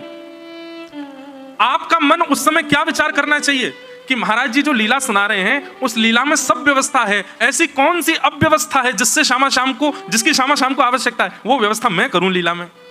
अब आपने सुना ललिता जी पखावज बजा रही हैं, विशाखा जी वीणा बजा रही हैं, और आदि आदि सखियां सब मृदंग आदि करताल बजाते हुए गा रही हैं, श्यामा श्याम नृत्य कर रहे हैं। तभी आपके मन में भाव आया, सब व्यवस्था है, किशोरी जी ठाकुर जी नृत्य कर रहे हैं, नृत्य करते करते उनको प्रश्वेत आ रहे होंगे, पसीना आ रहे होंगे, अरे कोई पंखा नहीं झल रहे है। तुरंत आपने अपने आप को एक सखी रूप माना, और आप तुरंत हाथ में एक सुंदर सा बीज ना लेकर के गए और श्यामा श्याम की लीला में उनको पंखा करने लगे, स्वयं को लीला में पहुंचा दिया। ये बहुत ऊंची स्थिति है। इस स्थिति में पहुंचना कठिन बहुत है, पर रसिक जनों की कृपा, ब्रजवासियों की कृपा और ब्रजरज की कृपा से संभव है। हमारे स्वामी श्री हरदास जी महाराज, श्री हृदयवंश महाप्रभु, गोपाल भट्ट गोस्वामी, ये जितने भी हमारे आचार्य गण हुए, इन सबों ने इसी प्रकार लीलाओं में ठाकुर जी के साथ अपना भाव प्रस्तुत किया।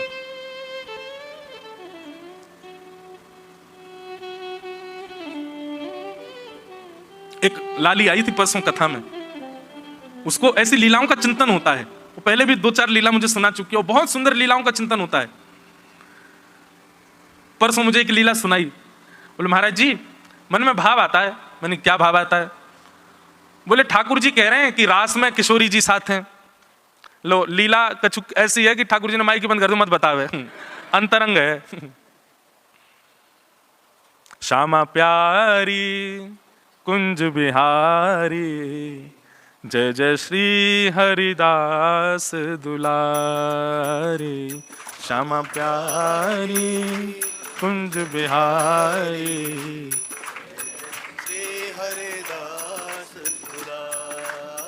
हो श्यामा प्यारी कुंज बिहारी, जय जय श्री हरिदास दुलारी। श्यामा प्यारी कुंज बिहारी, जय जय श्री हरिदास। ओ श्यामा प्यारी कुंज बिहारी, जय जय श्री हरिदास दुलारी। श्यामा प्यारी कुंज बिहारी, जय जय श्री हरिदास दुलारी। श्यामा प्यारी बांके बिहारी, जय जय श्री हरिदास दुलारी। श्यामा प्यारी बांके बिहारी, जय जय श्री हरिदास दुलारी। ओ श्यामा प्यारी कुंज बिहारी, जय जय श्री हरिदास दुलारी। श्यामा प्यारी कुंज बिहारी, जय जय श्री हरिदास दुलारी। तो कैसा भाव चिंतन है कि महाराज जी ठाकुर जी सब लीलाओं में किशोरी जी संग रहती हैं। रास में किशोरी जी साथ में हैं, सांझी लीला में किशोरी जी साथ हैं, गोवर्धन लीला में किशोरी जी साथ हैं, सब लीलाओं में किशोरी जी साथ ही हैं ठाकुर जी के। ठाकुर जी के मन में विचार आयो कि एक लीला में किशोरी जी हमारे संग नहीं है। बोले काय में? बोले चोरी में। हम चोरी करवे जामे, वहां में किशोरी जी नहीं है साथ में। और बेचारे ये सबरे मधुमंगल, श्रीदामा, तनसुखा, मनसुखा, धनसुखा, ये सबरे दौड़ दौड़ के हाँप चुके हैं, पर किशोरी जी को ये सुख नहीं मिलो कि चोरी करो और भागो। कितना सुंदर देखो चिंतन। तो मैंने कि फिर क्या चिंतन हुआ? बोले महाराज जी ऐसा चिंतन आया कि ठाकुर जी बोले किशोरी जी को भी चोरी करवाओ, और फिर चोरी करवे के बाद जाकी चोरी करिए वो पीछे भगेगा, और फिर अपने बस्तर लत्ता फतनाने पकड़ करके दौड़ेंगे, और कितनी जोर से दौड़ करके भागेंगे बातें बच करके। वहां में हम किशोरी जी को जब देखेंगे तब सुख मिलेगा चित्त को, तब आनंद मिलेगा कि हाँ किशोरी जी ये दौड़ रही किशोरी जी। मैंने कि भाई बड़ी अद्भुत लीला सोच के। अच्छा एक बात बताऊं, ये लाइट जाना मैंने हमेशा से कहा है, कथा में लाइट जाए समझो ठाकुर जी आ गए। तो जैसे ही ये लीला प्रकट भई मानो ठाकुर जी आ गए। बोला हाँ श्री जी की चोरी बता। तो ठाकुर जी ने क्या किया, किशोरी जी के पास गए और किशोरी जी से जाके बोले कि हे श्यामाजू, हमारे ब्रजमंडल में एक आम को बगीचा है, और वहां बड़े सुंदर सुंदर मीठे मीठे आम लगे, उनकी सुगंधी पा करके हम लोगन की जीभ में पानी आ जाए। किशोरी जी बोली तो क्या करूं, खा लो जाके। बोले अना अकेले थोड़ी खाएंगे, आप चलो संग में, बगीचा में ही चलें, कल की लीला वहीं करेंगे, और वह कुंज में चढ़ चढ़ के पेड़न से आम तोड़ तोड़ करके प्रेम से पाएंगे। मैं नेक चौंक करके देखूंगा, आम मीठो भयो तो मैं आपको दे दूंगा, आप चौंक के देखो, आपको मीठो लगे तो आप मुझे दे दियो। ऐसे फिर दोनों किशोरी जी तो ऐसी बातन में आ जाए ठाकुर जी की में। वालाली ने तो नेक नेक सुनाया, फिर भाव मेरे कछु बन गए वहां में। ललिता विशाखा बोली श्री जी अभी हाँ मत करियो। बोले या लाला की बात को भरोसा नहीं है, पहले जाते ठोक पीट के पूछ लो सबरी बात। अरे लाला कौन को बगीचा नाम बता। ठाकुर जी ने फलानो नाम बता दियो, वाह को बगीचा। अच्छा बातें अनुमति ले ली ना। बोला हाँ सब बात कर आया हूं मैं बातें, कल हम सब सखा आएंगे, माने इतने आम तोड़वे की अनुमति दे रही है, 100 आम तोड़ के तुम लोग ले जा सको, सब सखा सकी और मैं और श्यामाजू। ललिता विशाखा बोली देख ले तेरी बात है गई है ना। बोले हाँ मैं बात करके झूठ थोड़ी बोलूंगा। अरे मैं अपने लिए ऐसा कर सकूं कि बिन बताए कहीं तक कछु सामान ले लूं। श्री जी जाएंगी, इनकी तो मर्यादा को भाव रखना पड़े। और किशोरी जी बोली इतना कह रहे हैं तो चल देंगे। किशोरी जी आई, ठाकुर जी तो पहले तो ही भौं मटका रहे हैं अपनी, आ जाओ आज आनंद आवेगो। यहां सब सखी आई हैं, सब सखा खड़े हैं, ठाकुर जी और किशोरी जी मुखिया बन के एक दूसरे के सामने खड़े हैं। ऐसा सुंदर आम को बगीचा चारों ओर लगो है। आहा अब होड़ भाई, होड़ तो सब जगह होवे, कल हिंडोला में होड़ है रही, कौन बैठे को पहले, अब यहां पे भी होड़ है लगी, कौन चढ़ेगा पहले वृक्ष के ऊपर। ठाकुर जी के मैं चढ़ूंगा, किशोरी जी के मैं चढ़ूंगी, और सब सखी करी नहीं हमारी श्यामाजू चढ़ेंगी। अरे निमंत्रण मिलो है तो निमंत्रण के कारण हम लोग अतिथि हैं, अतिथि को पहले अधिकार दो। सब बातन की बात सखा सकीन में सब में नेक होड़ हैन लगी। इतने में भाई दोनों चढ़ो, जो पहले ऊपर पहुंचाएगा वही आम खाएगा। एक तरफ तो किशोरी जी चढ़ी, दूसरी तरफ तो श्याम सुंदर चढ़े ऊपर। लेकिन ठाकुर जी तो चढ़ गए, ठाकुर जी तो चढ़ रहे हैं, चटपट चढ़ते जा रहे हैं। लेकिन किशोरी जी को ऐसा घेरावदार लहंगा, वो कभी कहीं पे अटक जाए, कभी कहीं फंस जाए। किशोरी जी बोली या में बड़ो असंभव है चढ़ना। सोई किशोरी जी गई, एक कुंज में गई और जाकर के अपना नवीन श्रृंगार करके आई। ठाकुर जी जैसी धोती पहन के, ठाकुर जी जैसी पीतांबरी पहन के, ठाकुर जी जैसा श्रृंगार करके, कि अपने केशन को पीछे बांध करके, सुंदर पाग सिर पर लपेट करके बिल्कुल श्याम सुंदर बन के आई हैं। लेकिन कैसी श्याम सुंदर है? बोले गौर सुंदर हैं। एक तरफ श्याम सुंदर, एक तरफ गौर सुंदर। किशोरी जी बोले नीचे उतर के अब चढ़ेंगे दोनों संग में। पहले तो हमने लहंगा पहनो, हमारी बबू फंसको, अब दोनों की समान बिल्कुल वस्त्र, अब चढ़ेंगे। आहा कितना सुंदर चिंतन है। अब की बार जैसे चढ़े तो छटपट महाराज स्वामिनी जी ऊपर चढ़ गई और ऊपर जाकर के बैठ गई। जय जयकार रहने लगी, हमारी स्वामिनी जी की जय हो, हमारी ब्रजमानु दुलारी की जय हो। ये सब दृश्य देख करके ठाकुर जी तो परम आनंद में भर आए। और लाली को चिंतन तो ऐसा हो कि फिर ठाकुर जी मान करके बैठ गए। तो किशोरी जी उनको मना रही हैं और फिर दोनों श्याम सुंदर और किशोरी जी गले में गलवैया। मैंने की लाली तेने जा भावते ये चिंतन कियो वो पूर्ण तो भयो ही नहीं। बोले कहा चोरी को इल्जाम किशोरी जी पे तो लगो ही नहीं अभी तक। मैंने कि अब यहां में भाव आगे जोड़ो। बोले कहा भाव जोड़ो? किशोरी जी जैसी आम चौंके तो जैसे मीठो लगे तो मीठो लेके श्याम सुंदर ले पाके देखो कितना सुंदर। तो किशोरी जी को उच्छिष्ट श्याम सुंदर पा रहे हैं और श्याम सुंदर को उच्छिष्ट किशोरी जी पा रही हैं। लेकिन धीरे धीरे ठाकुर जी को आम में मन नहीं लग रहा है। बोल आज तो योजना कछु और है। किशोरी जी के जो आम है उनको लेके समीप में धरते जा रहे हैं या मधुमंगल श्रीदामा को देते जा रहे हैं। इनको धरते रहे, अरे किशोरी जी की प्रसादी एकांत में बैठ खाऊंगा, पहले काम तो पूरा कर लूं जाके काजे आया हूं। इतने में ठाकुर जी ने मधुमंगल को इशारा कर दिया। बोले जा बगीचा के मालिक को बता दे चोर आ गए वाके बगीचा में। यहां पे सब सखी व्यस्त हैं। लेकिन तभी ठाकुर जी के मन में ये भाव आयो कि कहीं माली डंडा लेके आयो, हम में पड़ जाए, मधुमंगल सीधामा पिट जाए वो तो ठीक है, लेकिन श्री जी के पास नहीं जाना चाहिए। अचानक ठाकुर जी को मन बदल गयो। ठाकुर जी ने कही एक काम करें, श्री जी को लेकर के मैं कोई दूसरी कुंज में चलो जाऊं और वो माली आवे को डंडानते ये सबरी सखी मेरे पीछे पड़ी रही, ललता विशाखा जी सबरी पिटेंगी यहाँ पे। और इतने में ठाकुर जी ने किशोरी जी से कही हे श्यामाजू वो सामने को वृक्ष बड़ो पुराना लग रहा है, ऐसा लगे वाकई फल ज्यादा मीठे होंगे, आओ मैं और आप वृक्ष पे चलें। और ये सब सखी हाँ री तुम सबरी यहीं लगी नहीं हो, बढ़िया प्रेम से फलन को पई हो। हाँ अरे ए मधुमंगल श्रीदामा तनसुका तुम सुरक्षा करो इनकी। ठाकुर जी तो श्री जी को लेकर के एकांत कुंज में चले गए और वहां परस्पर दोनों प्रिया प्रियतम आम चौंक रहे प्रेम से पा रहे हैं। इतने में मधुमंगल लेके आ गो माली को, माने कि देख कितने सारे चोर लगे तेरे वहां में, और लेके महाराज डंडा भागो, तनसुका मनसुका सबरे भाग रहे हैं, ललता विशाखा कूद कूद करके दौड़ रही हैं, हे श्यामाजू कहां हो, हे श्यामाजू कहां हो। किशोरी जी को जैसी पता चली श्याम सुंदर जी कैसी लीला करी आपने। बोले हे किशोरी जी मेरी सबरी लीला में आप मेरे संग ही, एक छोरी लीला में संग नहीं तो आज वाकई भी पूर्ण होती है, अब चोरी में भी आप संग हो। अब आप रसिक बिहारी रास बिहारी सबके संग तो रहियो, अब चोर बिहारी के संग और रह लियो। अब श्यामाजू पूर्णता भई है। तो ये चिंतन सामान्य नहीं है, ऐसे चिंतन ये रसिक जनों की कृपा से रज की उपासना से ही संभव है। तो जब भी कोई लीला सुना करे ना, उस लीला का विस्तार और सोचा करो अपने मन में, और क्या हो सकता था इसमें भाव, और इस लीला में क्या सुंदर स्मृति।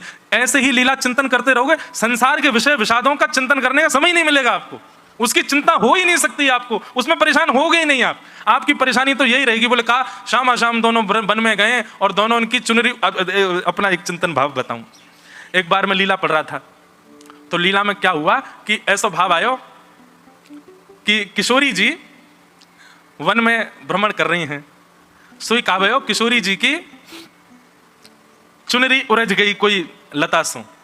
अब जैसे ही उलझी सो ठाकुर जी वाकू सुरझावे गए। अब कई बार ऐसा होवे कि उर्जे भय को सुरझावे भयो वारो जब जावे का है तो सुरझावे वारो भी उलझ जाए।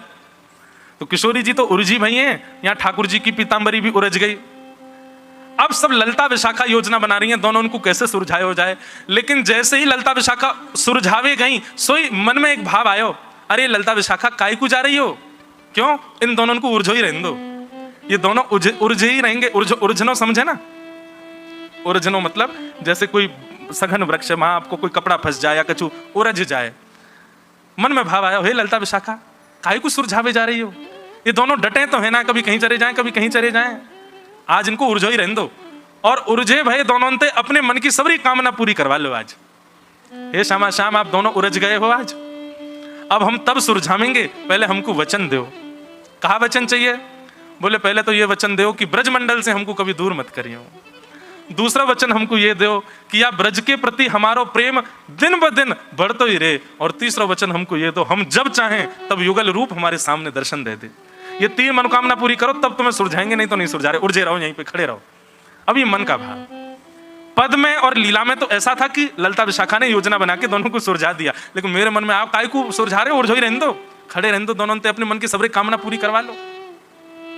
ऐसे चिंतन, ऐसे विचार, ऐसे भाव, ये सब कैसे पुष्ट होते हैं? भागवत जी श्रवण करो, रसिक जनों की वाणी श्रवण करो, रसिक जनों की भले चरण स्पर्श मत करो पर उनके चरण रज माथे से लगाओ और जब भी वो कोई लीला सुनाए उस लीला को चित्त में धारण करके एकांत में बैठे उसका विस्तार करो, उसका और सुंदर रूप बनाओ। संसार के विषय के चिंतन के लिए अपने आप को समय ही मत दो। और फिर आप देखना, जैसे ही ठाकुर जी की लीला में कुछ ऐसा आप करोगे जो अद्भुत था, आप नाचने लगोगे। वाग गदगदा द्रवते यस्य चित्तम, अकेले बैठे बैठे नृत्य होने लगेगा, अकेले बैठे बैठे अश्रुपात होने लगेंगे, अकेले बैठे बैठे ठाकुर जी का खूब सुंदर भाव स्मरण होने लगेगा। ऐसे व्यस्त रखो लीला में अपने आप को। केवल 3 घंटा कथा सुनने के बाद में और फिर उसकी विस्मृति, उससे काम नहीं चलेगा। पूरे दिन चिंतन बना रहे ठाकुर जी का, और पूरे दिन काम में रहते हो, नहीं कर पाते तो रात्रि सोने से पहले ये काम करके ही सोना है कि चिंतन करो। और एक बात याद रखना, 1 दिन 2 दिन 1 हफ्ता 1 महीना तक चिंतन किया, कोई लीला विस्तार नहीं हो पाई, आपके 1 महीना के चिंतन का प्रभाव किसी दिन स्वप्न में ठाकुर जी आकर के लीला का विस्तार कर जाएंगे और आपको अनुभव करा जाएंगे।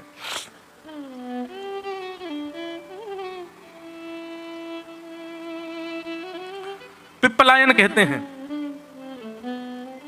जब तक प्रेमा भक्ति चित्त में प्रकट नहीं होगी तब तक आपको ठाकुर जी का अनुभव नहीं होगा। और प्रेमा भक्ति चित्त में प्रकट हो गई ना तो ठाकुर जी छुप नहीं पाएंगे आपसे। जैसे प्रहलाद ने कह दिया खम्भ में भगवान है, जैसे गोपाल भट्ट गोस्वामी जी ने शालिग्राम से ठाकुर जी को प्रकट कर दिया, जैसे श्री एकनाथ जी ने सामान्य जीव में से श्री पंडरीनाथ भगवान को प्रकट कर दिया, ऐसे ही हमें भी एक सामर्थ्य तो नहीं कहूंगा पर ये योग्यता प्राप्त हो जाएगी कि हम भी ठाकुर जी को ऋषिकेश में रहें, विदेश में रहें, कहीं रहें, वहीं रहते हुए भी ठाकुर जी को प्रकट कर सकते हैं। ऐसी प्रेमा भक्ति, प्रेमा भक्ति की अग्नि से ही हृदय के विकार नष्ट होंगे, और हृदय के विकार जैसे ही नष्ट होंगे ठाकुर जी का साक्षात्कार हो जाएगा, ठाकुर जी का अनुभव हो जाएगा। इस प्रकार 9 योगेश्वर अलग अलग प्रश्न कर रहे हैं और निमि अलग अलग प्रश्न कर रहे हैं, नवयोगेश्वर उनका उत्तर दे रहे हैं। इसी प्रकार से पूरा नवयोगेश्वर संवाद यहाँ पर चल रहा है। अभी तो बड़े प्रश्न बचे हैं, अभी तो 4 ही प्रश्न हुए हैं, और भी आगे कई प्रश्न हैं, उन सबको हम प्रणाम मात्र कर देते हैं। जो शेष प्रश्न बचे हैं, शेष भाव बचे हैं, ऋषिकेश में रहने वाले लोगों के लिए 7 दिसंबर से 7, 8, 9, 10, 11, 12, 13 7 से 13 दिसंबर तक गीता भवन नंबर 7 हम कथा करने फिर आएंगे। और वो अकिंचन नहीं होगी, दिसंबर में तो बड़ा जाड़ो पड़े भैया, और गंगा जी में तो यहाँ तो वैसे ही हमारे जो है का रूह कांप रही होगी, कांपते कांपते आप सब कथा में आओगे। लेकिन वो कथा तो सामान्य जैसे सप्ताह कथा होती है वैसी कथा है, पर कथा का समय सुबह रहेगा 10 बजे से। आप सब लोग 7 दिसंबर से 13 दिसंबर तक गीता भवन नंबर 7 वहाँ पर आकर के अन्य भाव सुन सकते हैं। खूब आनंद के साथ में आज के इस अकिंचन सत्र को हम विराम देंगे। श्री नीलकंठ महादेव के चरणों में बैठ करके 4 दिन की अपनी ये पुष्पांजलि, और 4 दिन का ये ऐसा कहूँ कि हमारा ये अभिषेक महादेव को वाणी का हमने किया, जैसी तैसी टूटी फूटी वाणी थी उससे करने का प्रयास किया, उसके लिए महादेव के चरणों में प्रणाम करते हैं। पर्वतराज हिमालय को वंदन, जिन्होंने ये सन्निधि प्रदान की, हमारे आहूजा परिवार, जिनके सत्संकल्प से ये सुंदर क्रम यहाँ पर सुव्यवस्थित हो पाया। आज पूज्य महाराज जी हमारे मध्य में पधारे। महाराज जी की बड़ी कृपा है, आप साक्षात श्री गंगा जी के सुपुत्र ही हैं। महाराज जी ने गंगा जी के स्नान में हमको बहुत सारे भाव बताए हैं। महाराज जी के साथ का गंगा स्नान एक अद्भुत गंगा स्नान रहा है। ऐसा गंगा जी का प्रबल प्रेम लेकर के मानो साक्षात गंगा जी पधारी आज कथा में। तो ऐसे हमारे पूज्य महाराज जी, परम पूजनीय श्री रविंद्रानंद जी महाराज, श्री भगवत धाम, इतना सुंदर स्थान है हरिद्वार में भगवत धाम, वहाँ से पूज्य महाराज जी आए। इस बार महाराज जी की सन्निधि में भी कथा है, नवंबर में हापुड़ में महाराज जी, हापुड़ में कथा है, उसमें भी आनंद लेंगे हम। आप सब लोगों को अब हम अपनी वाणी से प्रणाम करते हैं। कल हरियाली तीज है और प्यारे श्री गिरधर लाल जी का बड़ा मधुर उत्सव वृंदावन में फोगला आश्रम में है। शाम 5 बजे से ठाकुर जी हिंडोला में विराजेंगे और बड़े आनंद के साथ में ठाकुर जी झूला झूलेंगे। वैसे तो हम कहते नहीं ज़्यादा, पर कल हमारा जन्मदिन भी है और आप सब लोग श्रोता हैं, पर आशीर्वाद देने का अधिकार है। तो आप सब हृदय से आशीष हमको प्रदान करना। और आशीर्वाद क्या चाहिए सुनो, आशीर्वाद केवल एक चाहिए कि भगवत कथा और भगवत सेवा के अलावा हम बाकी के सारे कामों में नालायक हो जाएं। बाकी और कोई काम हमसे बने ही नहीं। संसारी कोई काम अगर हमसे कोई चाहता भी है कि भाई तुम ये करो, तो वो काम हमसे बिगड़ ही जाए, बन ही नहीं पाए। लेकिन ठाकुर जी की सेवा और ठाकुर जी की कथा, इसमें हम खूब ऊपर बने रहें। जैसे कल वो आ रहा था ना भाव, मारा गिरधर लाल थारो नचायो नाचूं, है? अगर आप नीचे बैठा तो बैठा रहूं, ऊपर चढ़ाओ तो चढ़ जाऊं, और तो कुछ नहीं, केवल यही भाव चाहिए। आप सब आशीष देना कि व्यास जी को ठाकुर जी जब तक अंतिम श्वास है तब तक अपने स्वरूप की सेवा और कथा की सेवा से कभी वंचित मत होने देना। बस यही हमको वरदान चाहिए। बाकी संसार के कोई भी काम हमसे ना बने, पर ठाकुर जी के काम में खूब निपुणता आ जाए, ठाकुर जी की सेवा में खूब निपुणता आ जाए, कथा गाने में खूब निपुणता आ जाए, और किसी भाव में हमको निपुणता नहीं चाहिए, बस ठाकुर जी में निपुण बने रहें। ऐसा आशीष आप सब लोग प्रदान करना। उसके बाद 11 अगस्त से पंढरपुर महाराष्ट्र में श्री पंढरीनाथ भगवान के चरणों में प्रथम बार भागवत की कथा है। महाराष्ट्र के वैष्णव संतों का चिंतन होगा, आनंद होगा, पंढरपुर में सुख मिलेगा ठाकुर जी का। और फिर 20 अगस्त से 26 अगस्त तक, मतलब जन्माष्टमी तक, हम अपने जीवन की सबसे पहली भक्तमाल कर रहे हैं जयपुर में। जयपुर में भक्तमाल की कथा है, सी स्कीम क्षेत्र में होगी, जो वहाँ की कॉलोनी है, उसमें एक कथाक्रम रहेगा। आप सब लोग वहाँ भी आ सकते हैं खूब आनंद से। अच्छा, कल मन में भाव आया कि भक्तमाल जी में तो बड़े भक्तों की कथा है, तो कौन से भक्तों का भाव रखेंगे? तो हमने 2 पर्ची बना के ठाकुर जी के आगे डाली है। एक तो राजस्थान के भक्त, जिसमें मीराबाई, करमेती बाई और धन्ना जाट आदि आदि इन सब भक्तों के चरित्र, और या फिर दूसरी पर्ची डाली है हरित्रय, 3 हरि हुए हमारे वृंदावन में, स्वामी श्री हरिदास, श्री हितहरिवंश महाप्रभु और श्री हरिराम व्यास। इन तीनों के प्रसंगों को लेकर के या तो हरित्रयी पर चर्चा होगी या फिर राजस्थान के भक्त, और पर्ची लाल जी के चरणों में पड़ी है। कल हिंडोला उत्सव में ठाकुर जी जो आज्ञा करेंगे उन प्रसंगों पर जयपुर में 7 दिन का क्रम रहेगा भक्तमाल जी का, जन्माष्टमी तक वो क्रम रहेगा। फिर उसके बाद 29, 30 और अगस्त 31 का महीना है ना, है? हाँ, तो 29, 30, 31, 1 और 2 5 दिन का नंदोत्सव है वृंदावन में। 29, 30, 31, 1 और 2 5 दिन का अपने श्री गिरधर लाल जी के भवन में ही भागवत कृपा निकुंज में नंदोत्सव और ब्रज लीला पर 5 दिन का क्रम रहेगा। उसमें हम सब आनंद करेंगे, ऐसे क्रम चलते रहेंगे जगह जगह। तो इस प्रकार आप सब लोग आनंद से उसमें पधारिएगा। हम सबको प्रणाम करते हैं, सबके हृदय में विराजमान हमारे श्याम सुंदर को वंदन करते हैं, और एक ही भाव ठाकुर जी से जो हम हर कथा के विश्राम में कहने का प्रयास करते हैं। स्वर दो।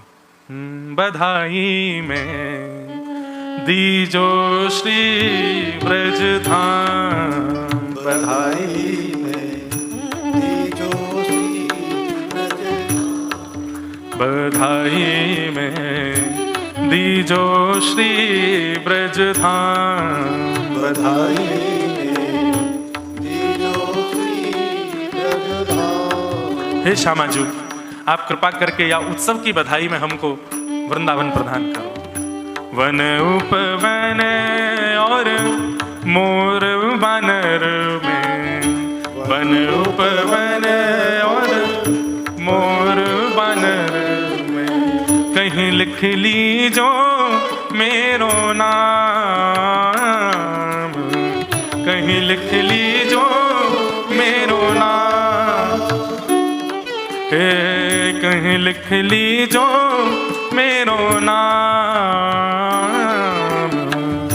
लिख लीजो मेरो नाम। बधाई में दीजो श्री ब्रज धाम, बधाई में दीजो श्री ब्रज धाम, हे बधाई में दीजो श्री ब्रज धाम। बधाई में दीजो श्री ब्रज धाम। श्यामा हृदय कमल सो प्रगट हो, श्यामा हृदय कमल सो प्रगट हो, श्यामा हृदय कमल सो प्रगट हो, श्यामा हृदय कमल सो प्रगट हो, और श्याम हृदय तू भाई वृंदावन प्यारो वृंदावन, वृंदावन प्यारो वृंदावन। हे श्री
सुख धाम।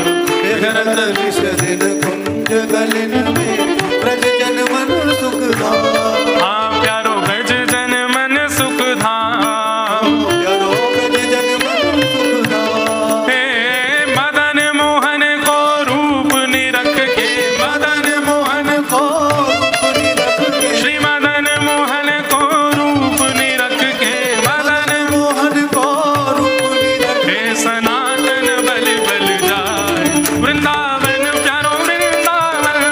वृंदावन प्यारो वृंदावन। हे श्री वृंदावन मेरो वृंदावन। वृंदावन मेरो वृंदावन। मदन मोहन को रूप निरख के, मदन मोहन को रूप निरख के। हे सनातन बल बल जाए वृंदावन मेरो वृंदावन। वृंदावन मेरो वृंदावन। हे श्री वृंदावन प्यारो वृंदावन। वृंदावन मेरो वृंदावन। गोपी बाल सब ही और धारे प्यारो गोपीनाथ। गोपी ग्वाल सब ही और धाम। प्यारो गोपीनाथ। हे बड़ो प्यारो गोपीनाथ, बड़ो प्यारो गोपीनाथ। हे मधु पंडित जिन कंठ लगायो, मधु पंडित जिन कंठ लगायो। श्री मधुसूदन जिन कंठ लगायो, मधुसूदन और है रही जय जयकार वृंदावन प्यारो वृंदावन। वृंदावन प्यारो वृंदावन। हे श्री वृंदावन मेरो वृंदावन। वृंदावन मेरो वृंदावन। मधु पंडित जिन कंठ लगायो पंडित जिन कंठ लगायो। और है रही जय जयकार वृंदावन मेरो वृंदावन। वृंदावन मेरो वृंदावन। हे श्री वृंदावन प्यारो वृंदावन। वृंदावन मेरो वृंदावन। श्री गोपाल भट्ट जुकी हृदय वेदना प्रगट्यो शालिग्राम। गोपाल भट्ट झुकी हृदय वेदना प्रगट्यो शालिग्राम। हाँ प्यारो प्रगट्यो शालिग्राम। प्यारो प्रगट्यो शालिग्राम। कौन रूप सुधा को खान हमारो। रूप सुधा को खान हमारो। हे रूप सुधा को खान हमारो। रूप सुधा को जय हो हमारो। हे प्यारो राधा रमण दुलार वृंदावन प्यारो वृंदावन। वृंदावन प्यारो वृंदावन। हे श्री वृंदावन मेरो वृंदावन। वृंदावन मेरो वृंदावन। बड़े सुंदर लाल जी हैं, देखो साक्षात राधा रमण जी पधारे। लाओ उनको यहाँ विराजो, रुक जाओ वो ले आएंगे। हाँ, आप ही लेके आओ, लाओ जिनके लाल जी हैं वही लेके आओगे। लाओ बोले राधा रमण लाल की वाह जय हो।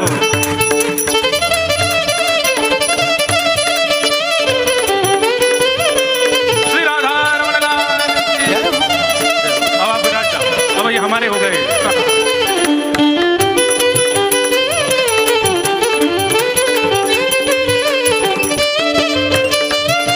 करताल बजा के गाओ भाव से।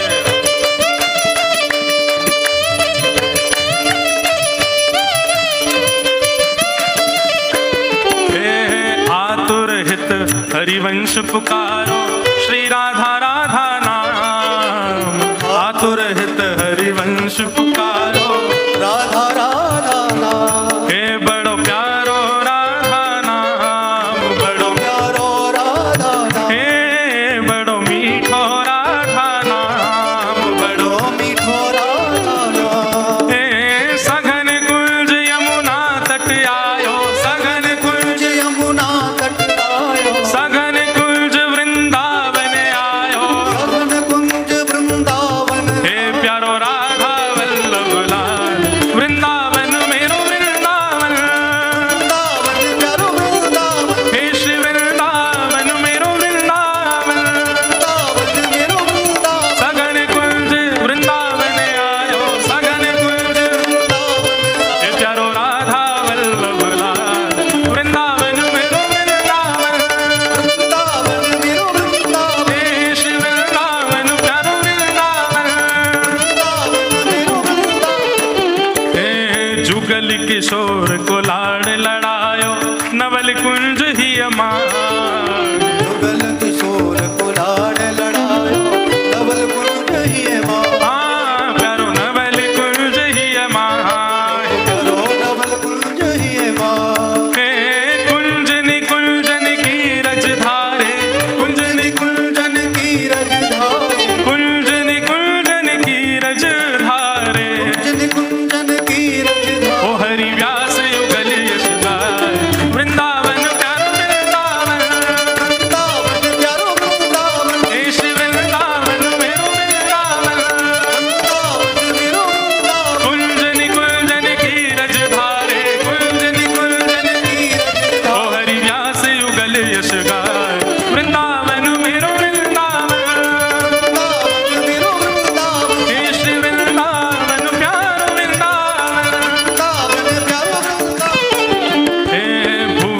की सुंदरता निधि बन करत बिहार।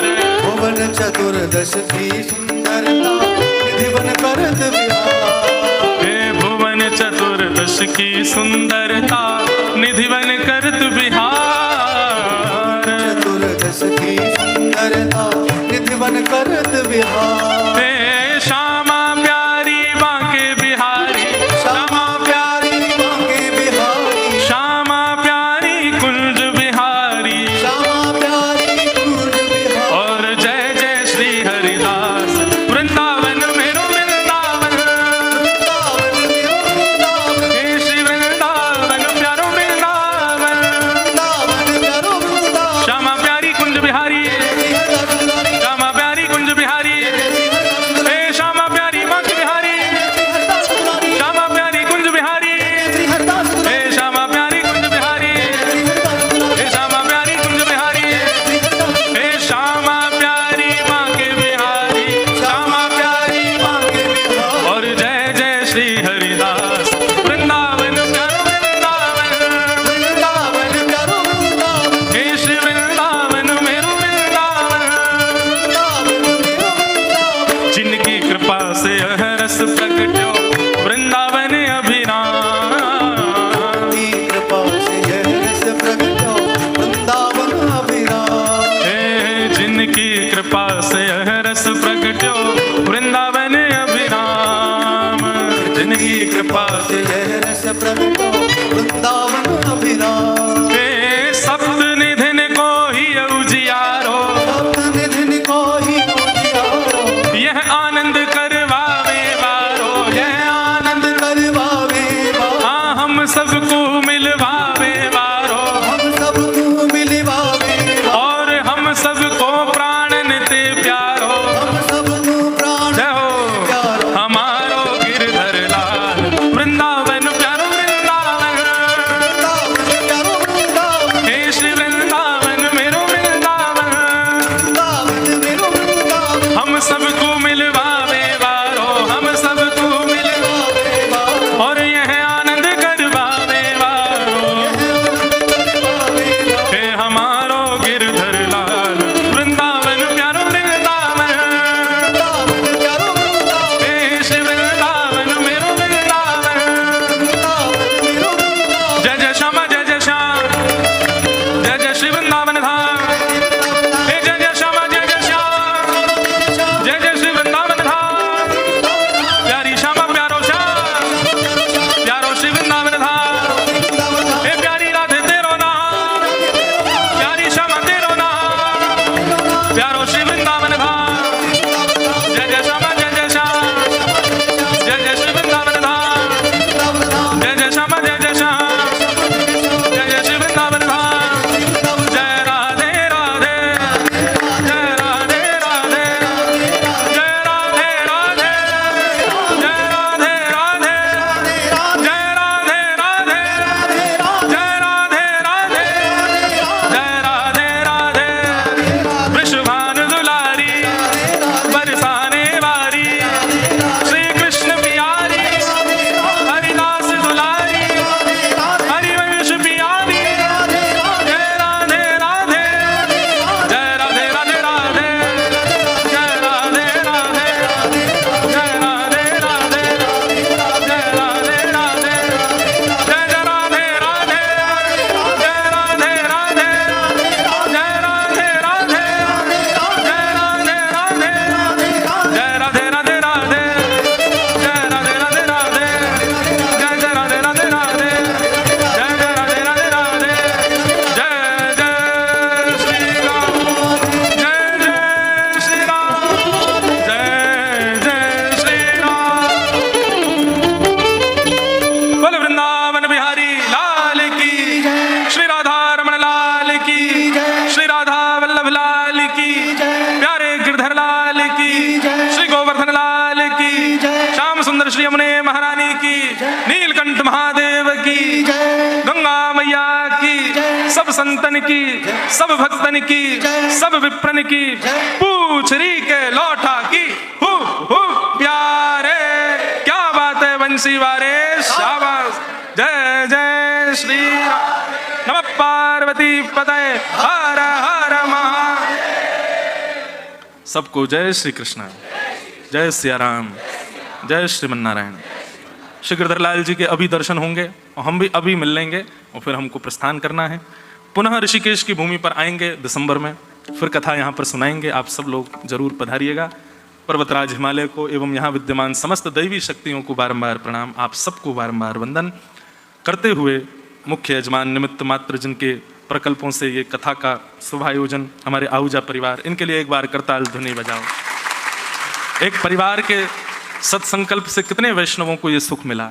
हमने कोई कसर तो छोड़ी नहीं आपको कष्ट देने में। इतना गहरा कहीं यहाँ कोई पहुँच ही नहीं पाए, ऐसी जगह तो कथा रखी, लेकिन फिर भी आप सब लोग आए। निश्चित ही किशोरी जी की कृपा आप सब पर, हमारे वैभव भैया जिन्होंने खूब सब व्यवस्था यहाँ ढूंढी, इनको भी बहुत बहुत। ठाकुर जी बस ऐसे ही आपको और व्यस्त रखें सेवा में, खूब आपकी कमर कस के रखें। रात में फ़ोन करें तो सुबह तक वो कार्य पूर्ण हो जाए, इतना बढ़िया बात। ये भी एक वैष्णव गुण है। कोई भी आज्ञा, हम तो विदेश में थे, मैंने 2 बार बात की होगी इनसे, मैंने कहा ऐसा ऐसा कुछ रखो, बोले महाराज जी मैं करूँगा जैसी व्यवस्था है। इन्होंने करने का खूब अच्छा प्रयास किया। हमारे साथ गंधर्वजन वृंदावन से पधारे, इनको बारंबार प्रणाम। हमारे सब सखा मंडली, सब हमारे विप्र वृंद सब आए, सबको प्रणाम। और जो भी यहाँ व्यवस्था, जिनका ये सुंदर रिजॉर्ट है, वो भी परम वैष्णव हैं। उनको देख करके वैष्णव अभी दिख नहीं रहे यहाँ पर, कहाँ बैठे हैं? अच्छा वहाँ बैठे हैं कोने में, संजय अग्रवाल जी, जिनका ये रिजॉर्ट है, उनको भी बहुत बहुत ये आ गए। एक बार दर्शन तो करा दो सबको आप। ये इनका ये सुंदर स्थान है। हमारे शास्त्रों में ऐसी आज्ञा करते हैं कि हाँ हमारा ही है तो चाबी दे दो सर। तो वाह, और आप ब्रजमंडल के ही हैं, हमारे ब्रज से ही हैं, इसीलिए स्थान का नाम वृंदावन है। तो देखो इसीलिए लाल जी आ गए, क्योंकि ब्रजवासी को स्थान है।